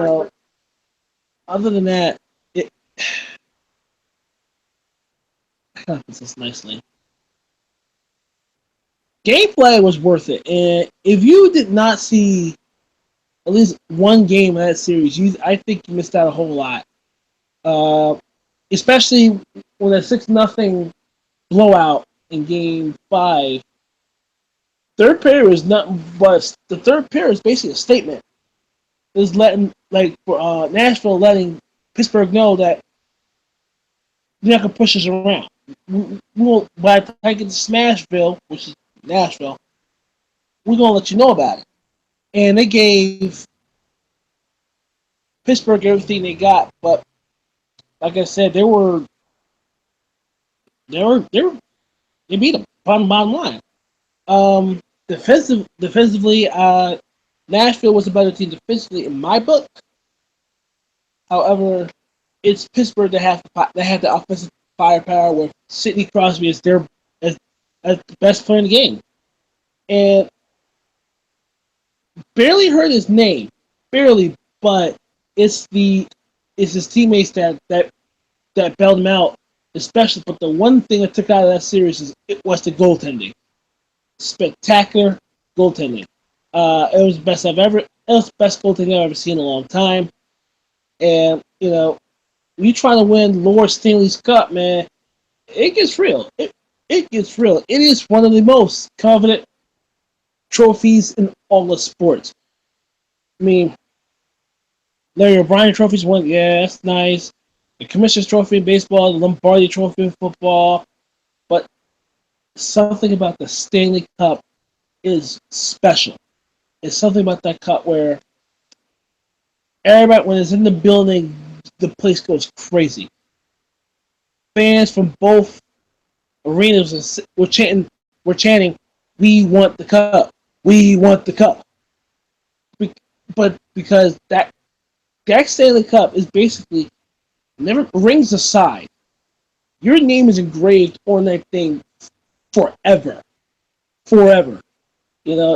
Even the Flyers of the '70s, their names engraved on that cup. So, give a little historical significance of it. It was a good series. It was one of the best Stanley Cup series I've ever seen, particularly goaltending. So, with that being said, Flyers record is right because that's all I got to say on that one. But it was a good series nonetheless.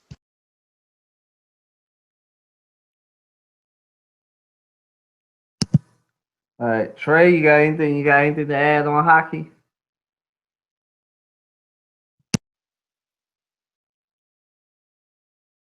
As Draymond Green once said, "Nope." All right.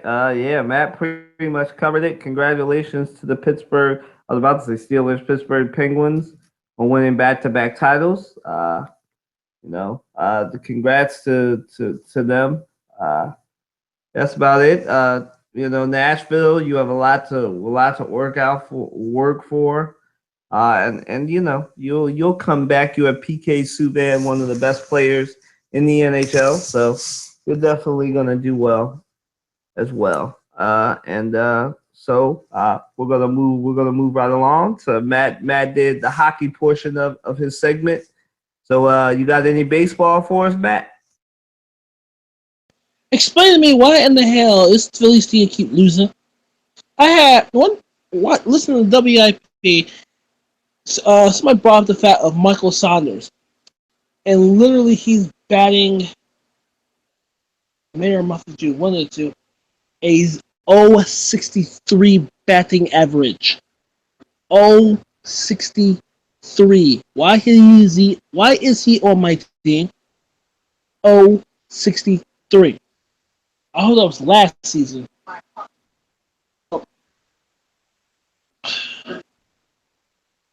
But one thing about this Phillies team is the fact, yes, they are the worst team in baseball right now. They just lost tonight 5-4. but won last night after losing 8 straight. I think it's safe to say that this team isn't going to be anywhere near 500. Hope that this team would be. So, with that being said, you know, we could talk about 2019 all we want when Bryce Harper becomes a free agent. But right now, watching this baseball team is unbearable. It is literally unbearable. Howard was it Cesar Hernandez? He's out on the 10-day disabled list. And enter Howie Kendrick, but Lively came in to pitch. He pitched 7 innings last night and did very well, but and got the win as well. But here's a big anomaly: Jared Eichhoff has yet to win a game.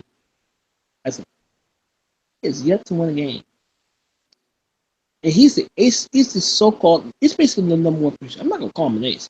He's the number one pitcher, and he's he has not won a game. Yeah, I think he's 0-5 or 0-6. So I don't know what this team's going to do, but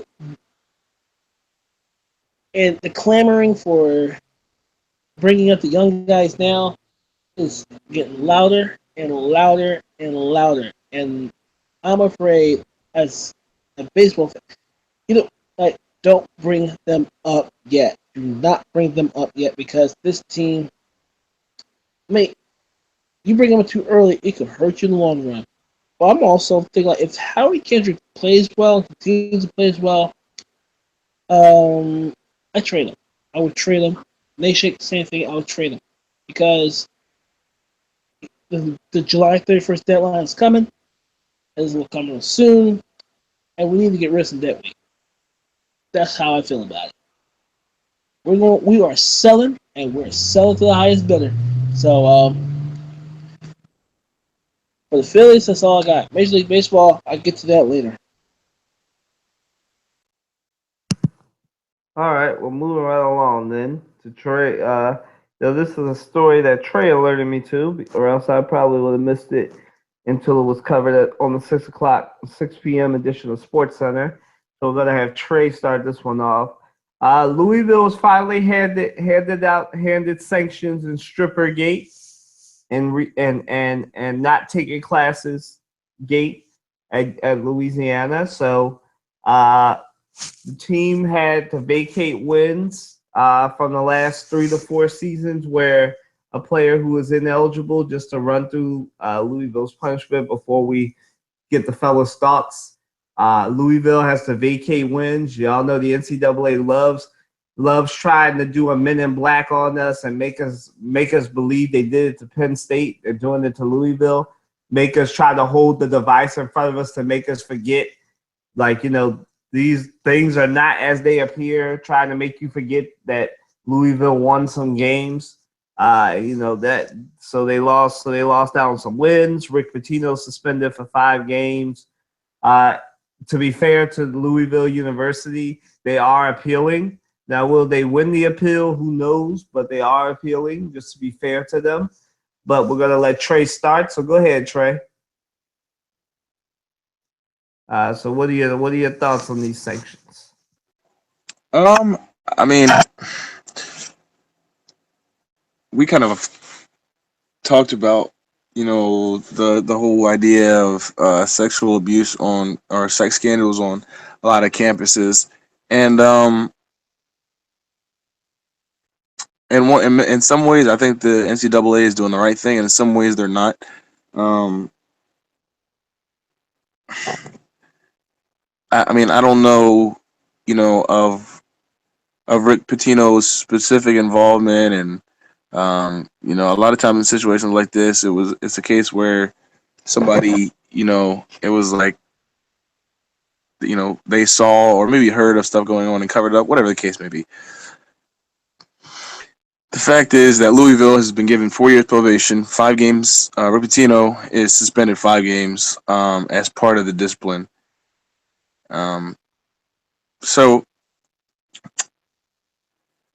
I mean, my feeling is I've always been a Louisville fan since I guess it was I think back in Victor Oladipo's or excuse me, not Victor Oladipo, but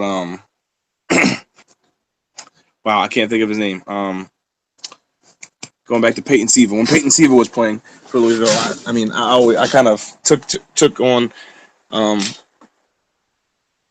to even though I'm a big Florida Gators fan, but I do kind of like Louisville. But I think there's punishment for certain things that go on in the school.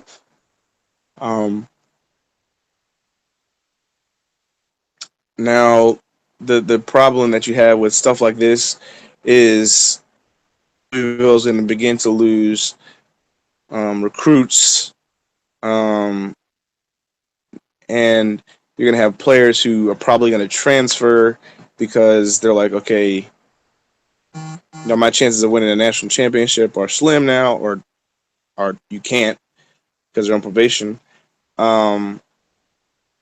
Players, and the other side of that is now with 4 years probation, you've now punished players who may or may not have had involvement in whatever sex scandal was going on. So now you've kind of punished everybody for the rotten few, right?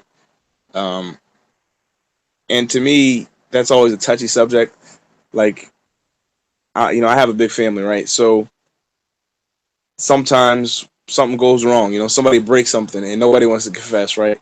So mom or dad says, all right, since nobody wants to confess, everybody getting beaten, right? And if you were the person who did it, and you had guts, you stayed quiet, you got, everybody got a beating, so it was fair, right?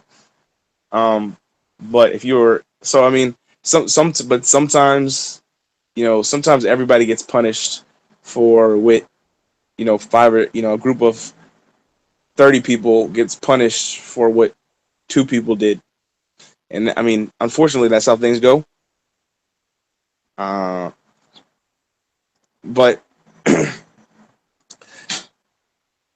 I don't know.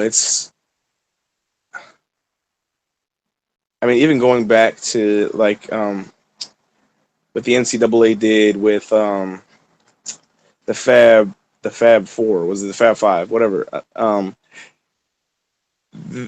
I mean, like, if you've ever watched that, I guess it was a 30 for 30 with the Fab Five. I mean, that was a great documentary, and I mean, I hate the idea that the NCAA, of like, I mean, you can't even accept, money or shoes or clothing, because you're not, and it's like, but the NCAA won't provide any compensation, and it's like there's like this double moral standard where it's like, no, you can't accept money from somebody, you can't sign a jersey and sell it because you're an amateur. You can't do that. But when it comes to the sex scandal, we can't allow that to happen. We're gonna ban you for 4 years from NCAA championship competition and suspend your coach for 5 games. And it's like I'm not condoning any sexual abuse, domestic abuse. I'm just pointing out an inconsistency in the NCAA's moral standard in terms of how they dish out punishment. So that's what I have to say on that. Louisville losing games or pretty much taking games away. Am I hearing that right? I think there are some wins that will be taken away. There's 4 years probation, meaning that they will not be able to compete in the national championship. Same thing with the same way Penn State was not able to, and this is It's Michigan all over again.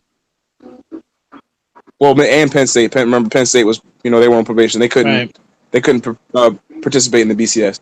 And then this is the basketball team. Their head coach Rick Pitino is suspended for 5 games from the incident, so he can't even be anywhere near the team or the school for those 5 games. I love the NCAA. I love the National Collegiate Athletic Association. I love it. Do you know why I'm being very sarcastic about this? Is because the NCAA still can't get it right. You're telling me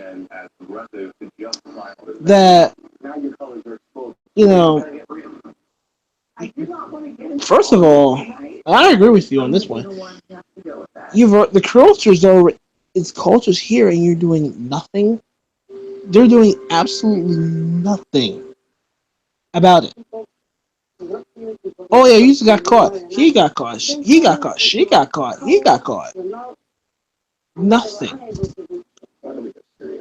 It is. It is. It is. It is.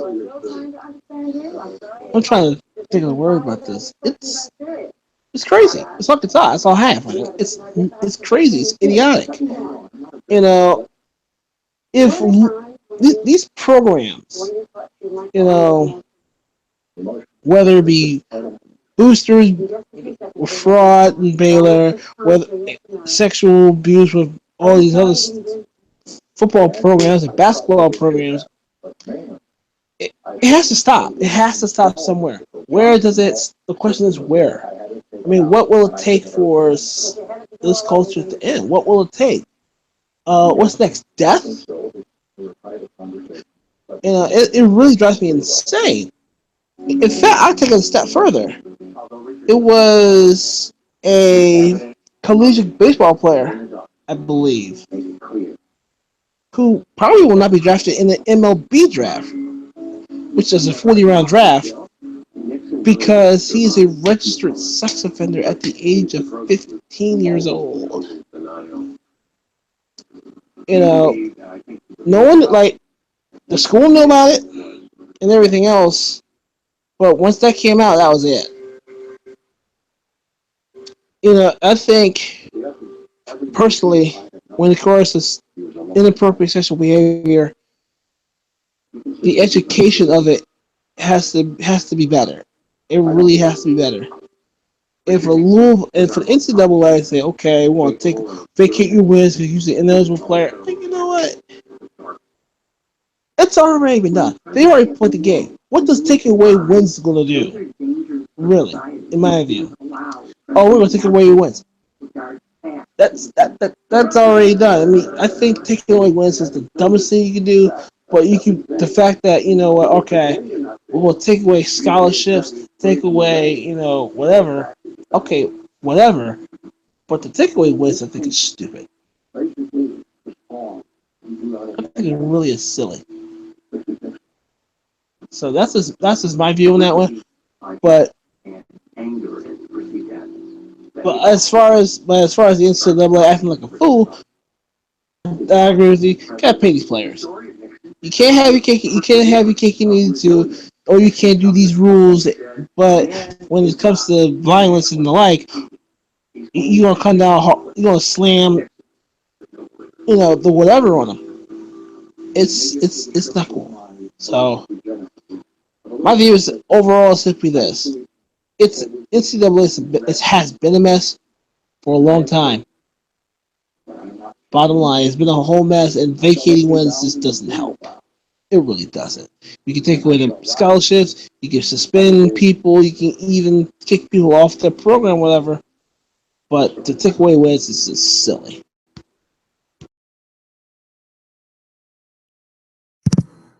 When do we not go a podcast in which I say how stupid the NCAA is, right?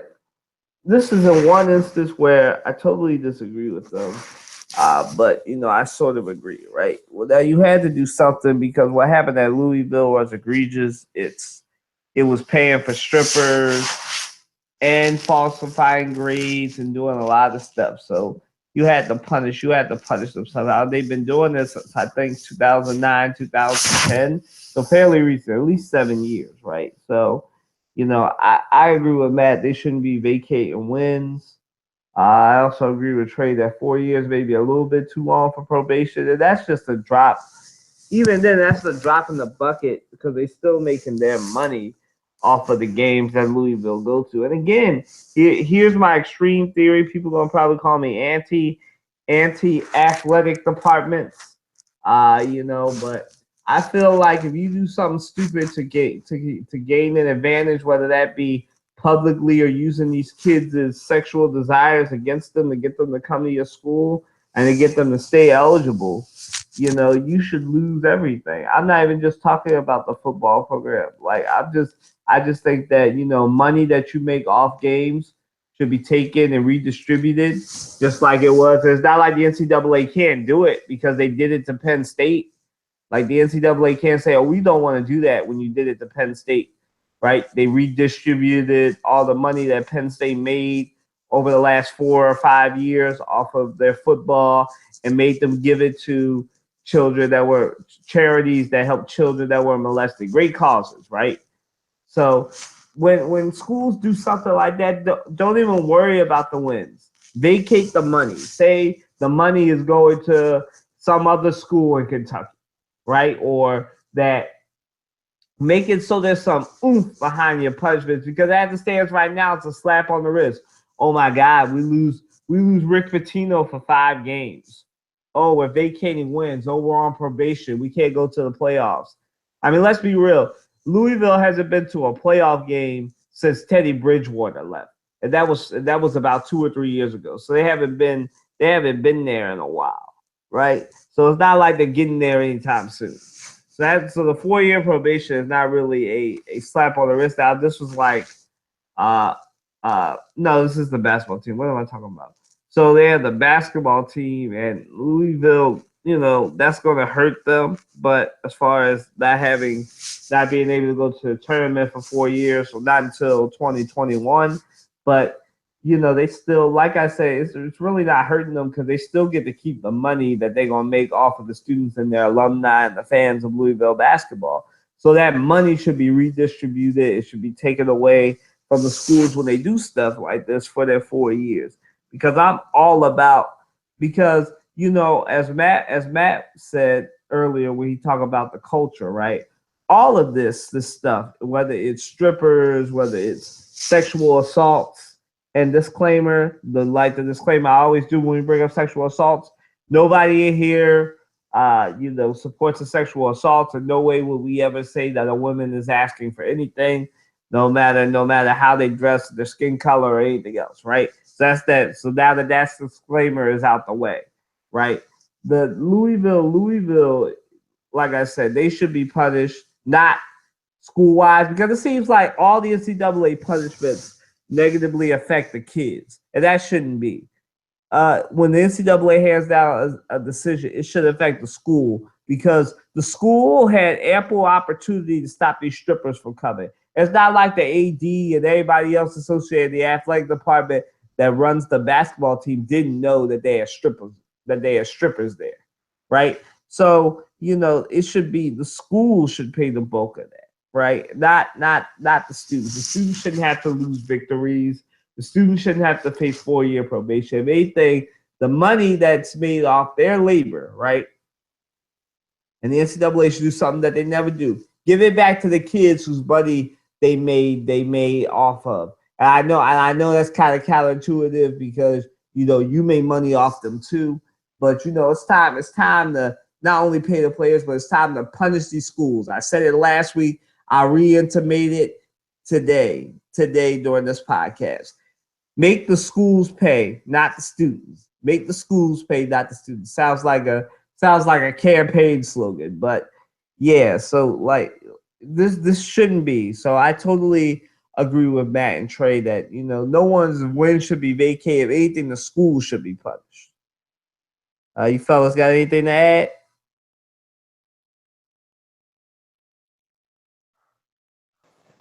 Nope.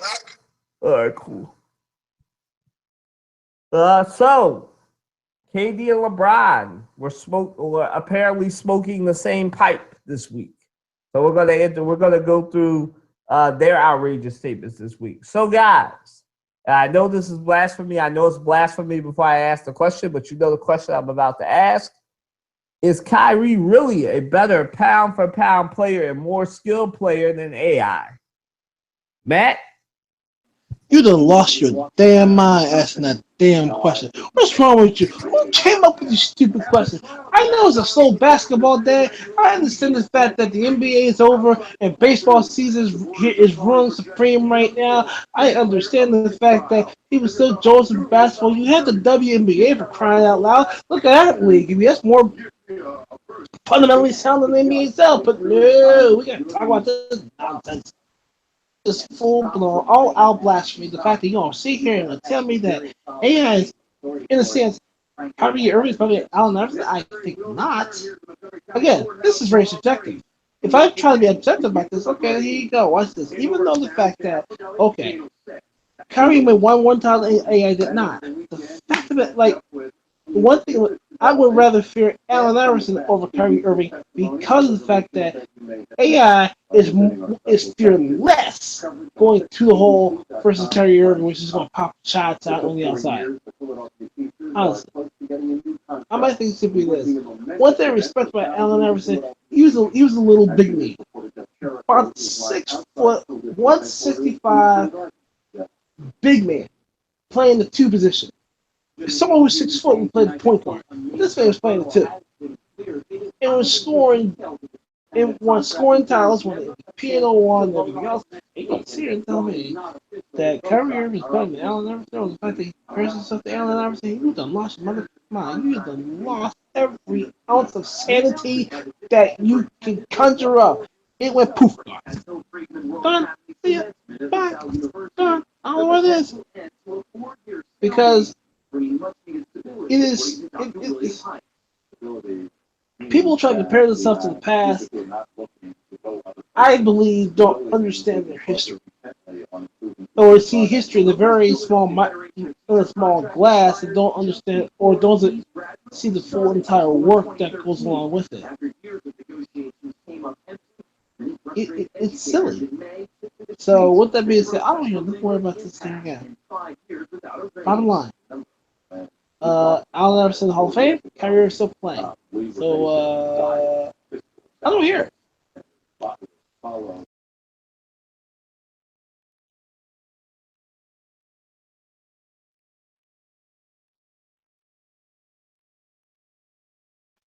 You done, man? I'm done my rant.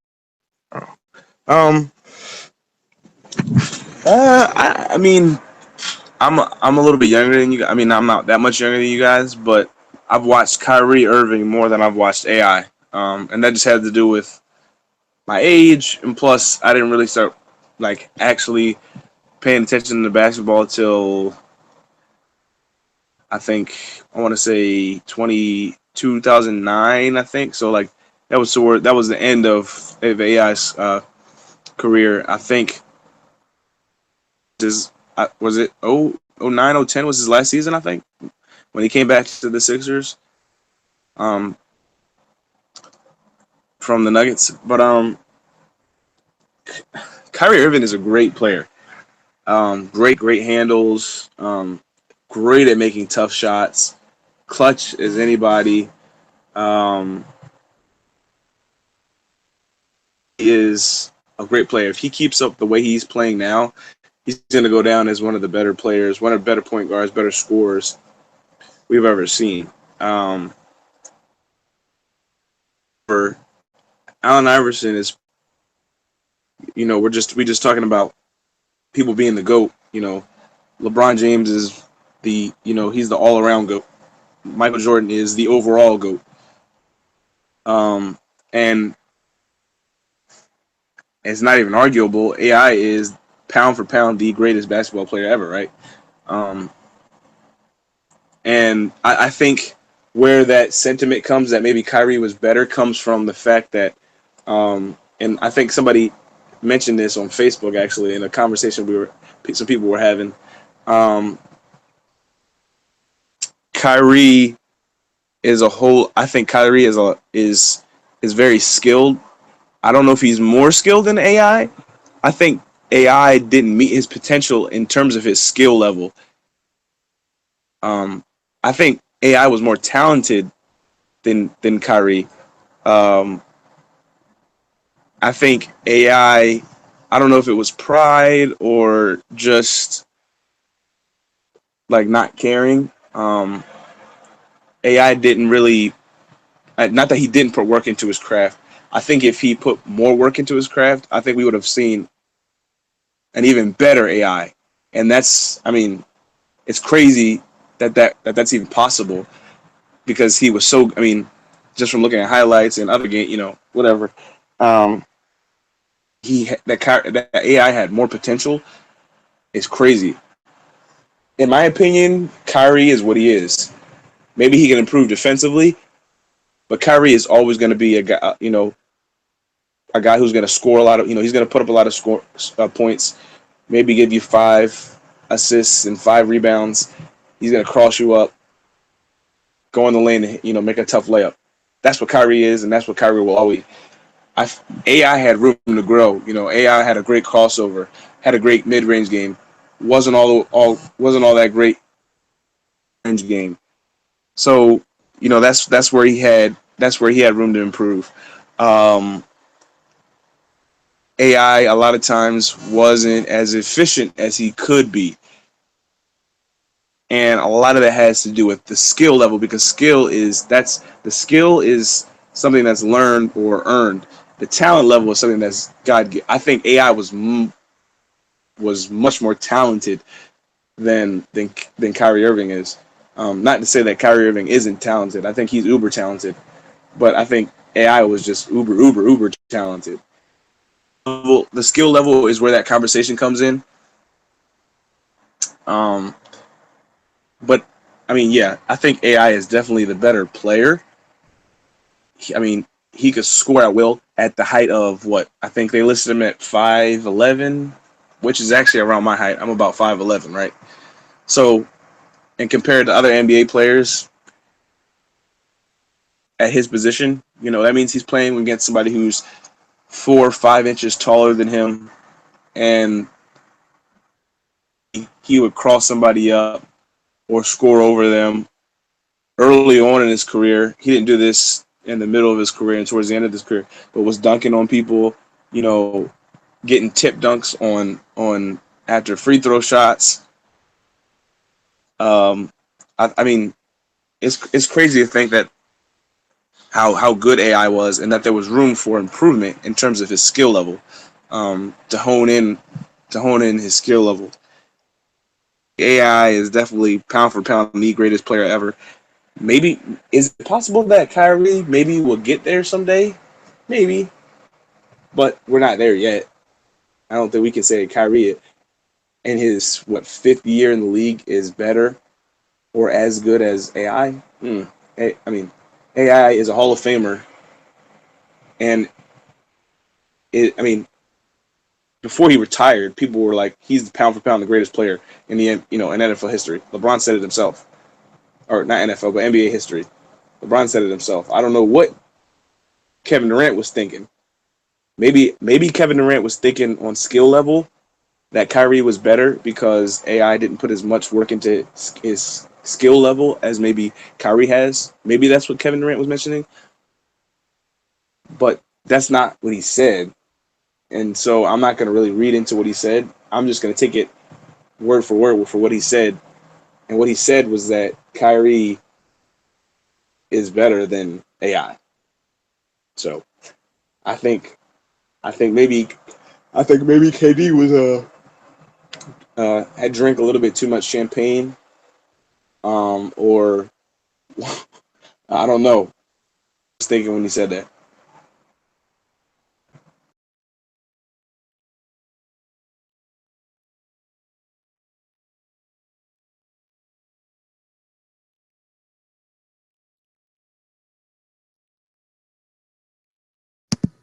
Oh, sorry, y'all. Dozed off a little bit. You know, Kyrie is definitely not a better player than Allen Iverson. the one thing he does have on AI is that he definitely has better handles, and he's definitely a little bit more of a better finisher than Allen Iverson was. But that's about it, right? That's where the comparison stops after that. Like, like if that's it, that's where the comparison stopped right there. Allen Iverson had better handles. Allen Iverson was more consistent as far as jump shot. Allen Iverson has a better jump shot. Kyrie is 50-50, depending on where he shoots the ball from. Allen Iverson definitely, the one thing that Allen Iverson did that Kyrie Irving will never do until LeBron James retires is carry a team that shouldn't have been there all the way to the finals. Actually, you know what? That's what Allen Iverson has a common with LeBron James and a lot Kevin Durant and a lot of other people powering teams that shouldn't be in the finals to the finals. And they but you see, whereas Allen Iverson relished the challenge and wouldn't back down to anybody, Kyrie Irving definitely has a good game, but he definitely backed down, especially in this year's finals and last year's finals to LeBron James. Now, obviously, that's seniority. That's LeBron James being the better player. But if Allen Iverson was on teams like that, Allen Iverson would fight LeBron for that authority to have the last shot, because Allen Iverson, once he got the ball, wasn't giving it up. If you passed it back to him, that means that man was shooting. And Allen Iverson had one of the single greatest iconic moments ever when he hit that shot and then stepped over Tyronn Lue. 16 years later, we still talking about that. That's how good that shot was. Allen Iverson had the crossover. And definitely Kyrie doesn't even just not touch Allen Iverson on the court. And as a player, he don't even touch him in cultural significance. As I said on Facebook earlier, a conversation we were having, Allen Iverson had people wanting to wear do-rags. He had people wanting to get braids. He had people wanting to buy Reebok sneakers. When does that ever happen? Like, Allen Iverson set up for people for basketball players to wear jeans and a white tee and everything else. Allen Iverson was probably the reason why they were so scared to put a dress code in, right? So Allen Iverson was a great player. He was definitely a better player. Now Kyrie might be the better one-dimensional player, because Kyrie gives you offense and nothing but offense.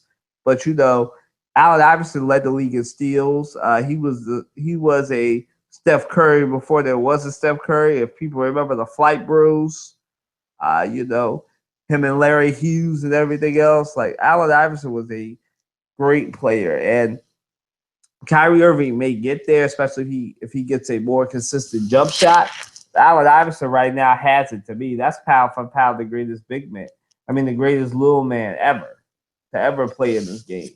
And that's a lot of short people that have played at his height. Spud Webb and all these other people. Like, I don't know what Kevin Durant was smoking over there in California, but whatever whatever it was, he needs to deliver it over here and anywhere else.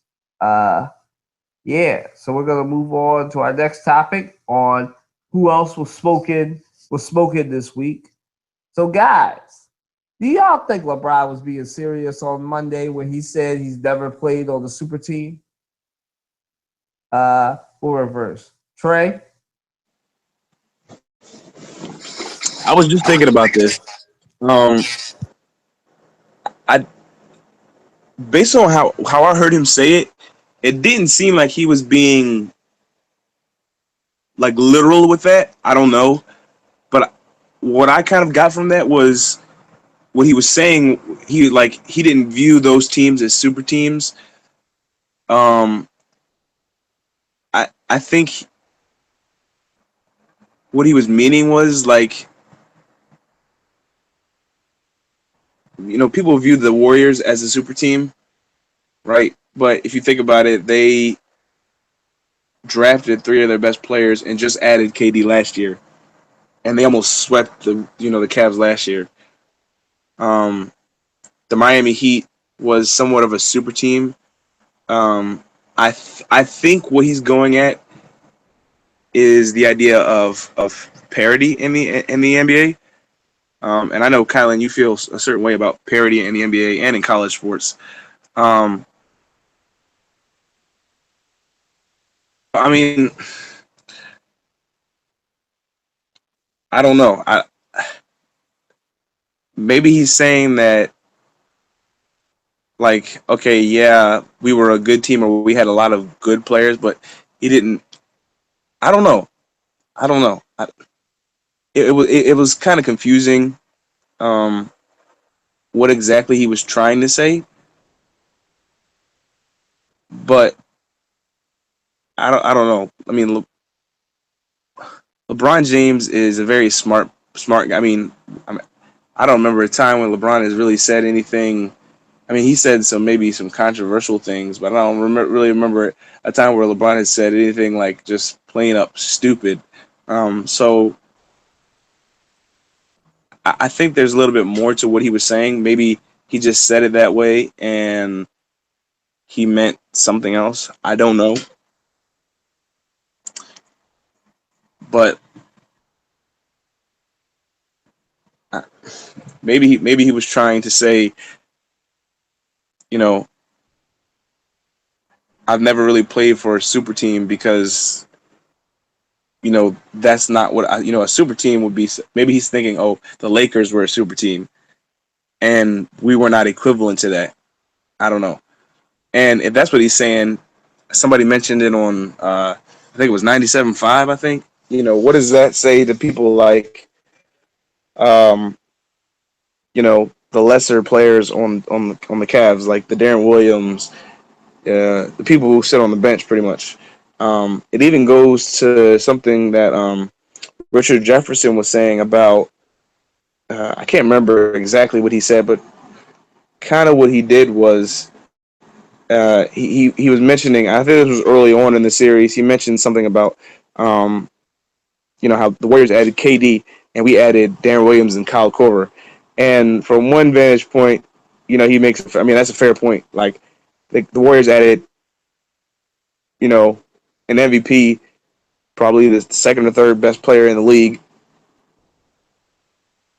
The Cavs added two veteran players who are at the end of their careers, and not. I mean, there's no way that even half of their talent is equivalent to half of KD's talent. So I don't know. Maybe LeBron is saying that the teams he didn't play on weren't actually super teams, because his definition of a super team is a little bit different than what most people would consider. Nowadays, we consider a super team to be three all-stars, pretty much three or more all-stars, um, with a really good bench. And to be honest with you, I was thinking about, as a Heat fan, I was thinking about um, supposed super team, right? So you got LeBron James, Chris Bosh, and Dwayne Wade, right? Um, Other than that, I mean, the team wasn't that good. Starting point guard is Mario Chalmers. You had at shooting guard. I'm trying to remember.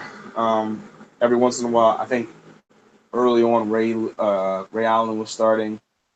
Then you had um, either Shane Battier or Rashard Lewis, both at the end of their career. And then LeBron, Chris Bosh, or excuse me, I forgot about D Wade because he's not on the team anymore. Um, but you had, you know, Chalmers, D Wade, LeBron, Chris Bosh, and like Rashard Lewis or Shane Battier, which is not like it's a bad starting lineup, but in comparison to other so-called super teams, not really, because all of those players are old. Were like most of the bench players and most of their role players were old, and were at the very end of their careers. So I can kind of sympathize with the idea that maybe the Heat weren't, from, if you're defining it, like, for example, we'll say that the Lakers of old days, when they had Kareem and all those guys. I can't even name the whole team. Um, But I don't know. Maybe it has to do with the difference in definition in super team, and maybe he never viewed Miami as a super team, and maybe he never viewed he's never viewed Cleveland as a super team because other than the three best players on the team, it's really just a bunch of role players who aren't really who you know who aren't all stars. Not like with the Warriors, you got Andre Iguodala, who is not an all-star at this point, but is a former all-star. Is a very good sixth/seventh man. So I don't know. Maybe that's where it is. Maybe that's what he was saying. I don't know.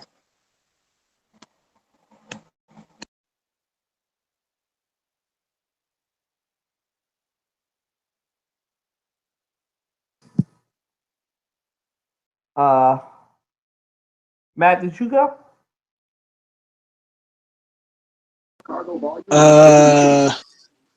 As far as AI, yeah. Anything else? I don't think so. All right, cool. All right, just making sure. Yeah. So, no, I had stuff already on this. Oh no, we're on LeBron. Yes, LeBron definitely played on two super teams. Cleveland was not a super team, but he definitely. Oh yeah, let me back up real quick about this, if you don't mind. The super team bit. I made it clear about this before. The NBA and super team. Now, my thing is for this. The super team nonsense started in pretty much in Boston, and LeBron couldn't beat Boston, so he went to Miami to beat Boston. Go figure. But this is different. KD is different because basically KD went to a team was already established through the draft.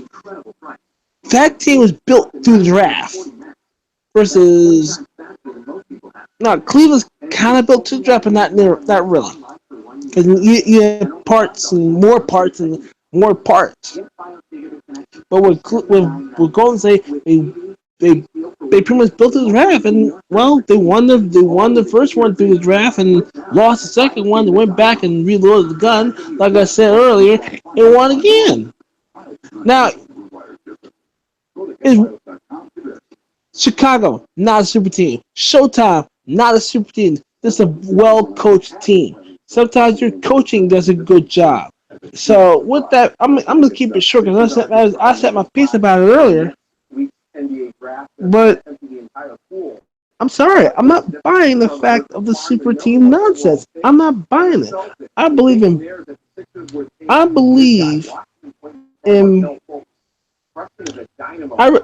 building through the draft, but even though the NBA is a crapshoot, I really think. I really do think that this is nonsense. I mean, the goal is to win the NBA Finals. That is the goal, and to back in the day, used to be you want to beat your opponent to get there. Now let's join forces. This is nuts. It's nonsense. That's just but that's just my opinion about it. But this super team talk nonsense has got to end somewhere. That's just my view. This has got to end. Colin, what do you think? LeBron. First off, LeBron. Listen, I know you was in the moment.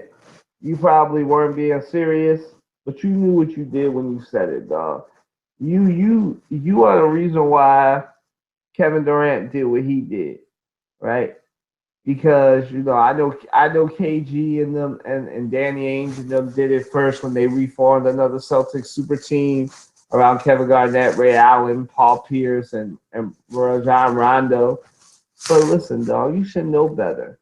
Miami was a super team. There was two All-Stars. Maybe not the second year because Dwayne Wade was so destroyed and Chris Bosh was so injured, but it still was a super team.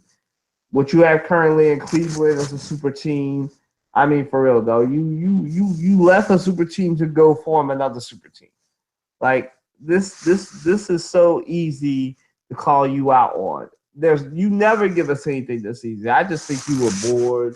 You were upset because of the loss. So you said something that you knew was wrong, but you said it anyway. You channeled your inner Donald Trump, and you did what you did, man. There's really no explaining it. I mean, you started the join them era, man. That's like a Boston Celtic insulting people for joining super teams and ignoring the fact that all of your championship teams were super teams. Like it just stuff don't happen, man. It that was a bad comment to make. I really don't have much to say. It was already covered by Trey and Matt, but no, the Jordan era was your fault, LeBron. Your fault. And then somebody's gonna take what you and KD did and do it way better. Maybe it'll be Paul George. Maybe he'll form a big five in LA. Who knows? But Oh hell no! it's going to be this is the league we're in. We're in a 2-team league. The 80s, the 70s, and the 60s are back. We're in a 2-team league, and everybody else is playing catch up. So, moving right along to the one that we're all here for. And I know when I said this a couple of weeks ago, not people here, not Matt and Trey, but people were laughing. They said we would never get Markelle Fultz. Well, lo and behold, the Sixers are getting ready to trade the number 3 pick. Now, this is just a pick swap. There will be no players, right? If this happens, pending a good meeting and a physical, Lord willing, tomorrow, this might happen where the Sixers will trade the number 3 pick for the Celtics' number 1 pick. Yes, people, you heard me right. Back-to-back number 1 picks by the Sixers, and they will take Markelle Fultz, which if they do that means that the Sixers listen to this podcast and they were listening to me. Hashtag Kyler. There will be a Kyler was right segment after the draft next week where I will say they looked at Ben Simmons and realized he's not the Greek freak and said we need an actual point guard and went and got Markelle Fultz, which would be great. And that's what we need. We need that jolt. Just imagine this big 3 or 4. You want to talk about teams built through the draft. Markelle Fultz, Joel Embiid, Ben Simmons, and Dario Saric on the floor at the same dang time. That core, that big 4. Now, the problem is, especially with Dario and Joel, the contract years just keeping the group together. But just think about that. Just put that in your mind, the starting 4. Embiid, Saric. Who else did I say? Embiid, Saric, Simmons, and Fultz. Just imagine that. Now, Matt said that this will probably be the last year the Sixers will be in the lottery. Well, a lineup like that and then a plug-in piece that you can plug in that power forward, man, I better never see a lottery pick again from the Sixers until 10 years from now, until 2027. That is going to be the most fire thing ever. I'm sorry I didn't let the guys in, but yeah, I'll start this one. That is going to be the most fire thing ever. What a lineup. The Sixers better pull this trade off because we can't lose a point guard. We can't lose another type of guard to the Lakers. We already lost out on Kobe to the Lakers. So we don't need to lose out on Fultz to the Lakers. Go ahead, Matt. I'm going to defer to Trey right now.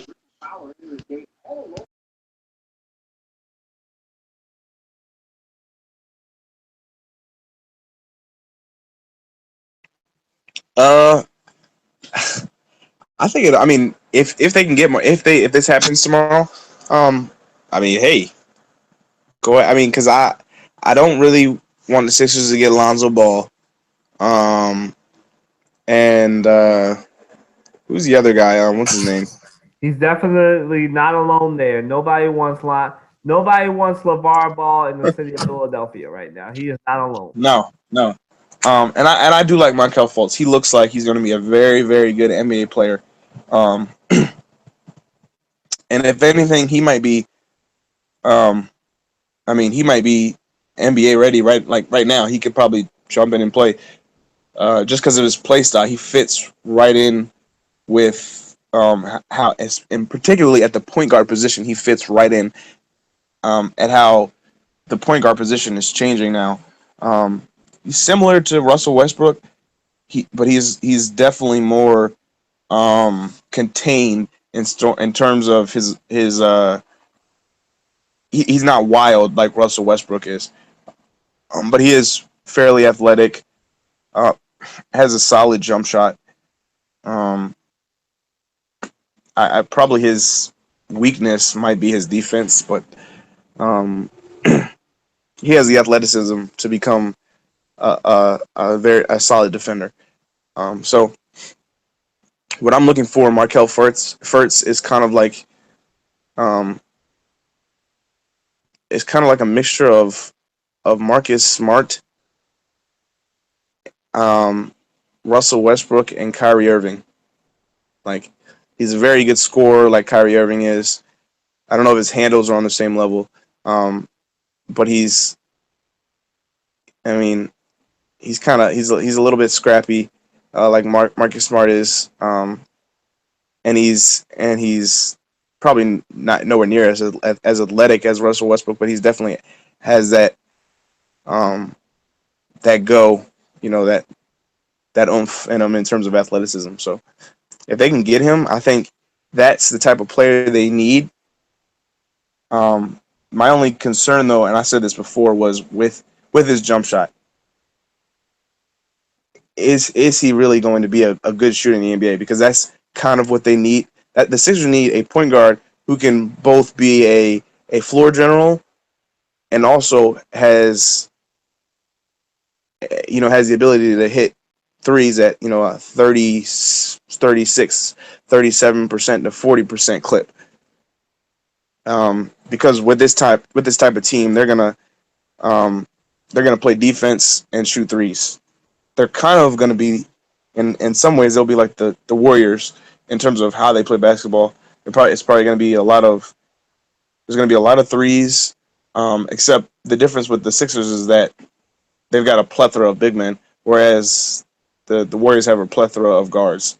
So, but I mean, I'm not saying that the Sixers should not draft Markel Fultz.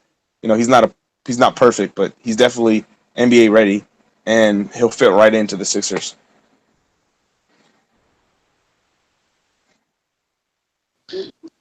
For the Sixers is a win-win situation. 3-1 is fine with me.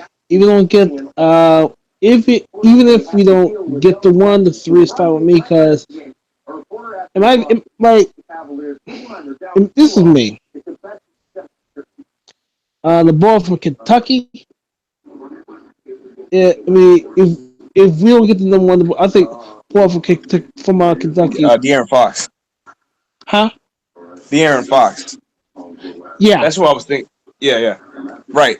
I wouldn't have a problem if they can't get if they don't. This trade doesn't go through, and they're at 3. It's probably going to be Markel Fultz, Lonzo Ball, and then at 3, the Sixers are probably De'Aaron Fox, and I don't mind De'Aaron Fox. I think also the ball from Arizona. I can't remember his name either. I'm bad with names right now. But the Sixers are in a good position, nonetheless. They're in a very good position. I mean, you really don't have to trade really for for the number 1 pick. However, it's like, you know what? It's a win-win situation, and also, it's the way I look at it. Get the guard that we need. You have Embiid at the 5. You got Saric and Simmons. All you need is a guard. We're good to go. So, as far as I'm concerned, the Sixers need to make the right move. That's all they need to do.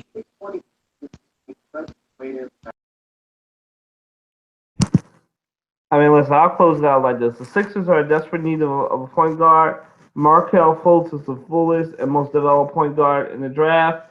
That's your number one pick. You trade Jared Bayless or make him your sixth man, and that's it.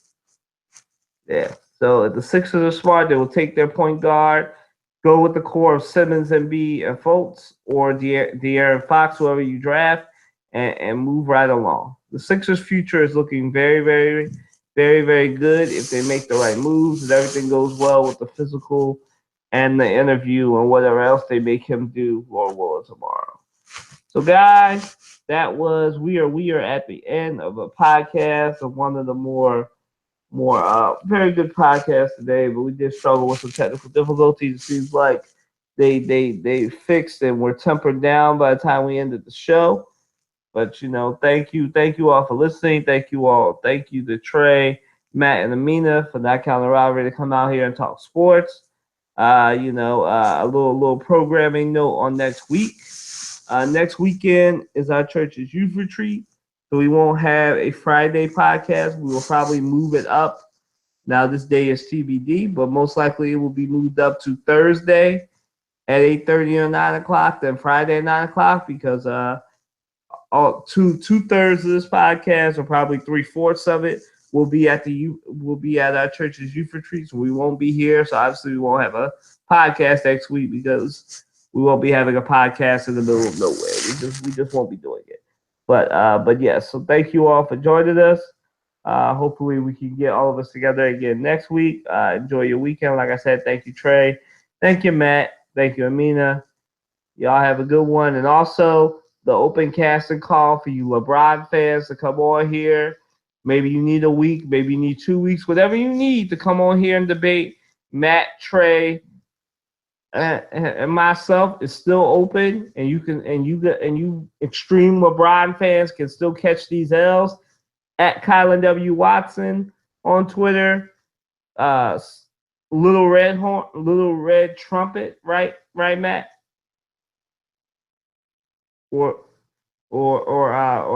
re-listen to the podcast because he just said it in the podcast. Little Red Horn, I think it's his Twitter. So check that one out. You'll be able to find them, and the sports debate be ready to go. Trey on Twitter is just his name backwards, which is Clarence. So that's where you can find him, and we will definitely hit you up. Do what needs to be done. All right, y'all. Have a good weekend. Peace.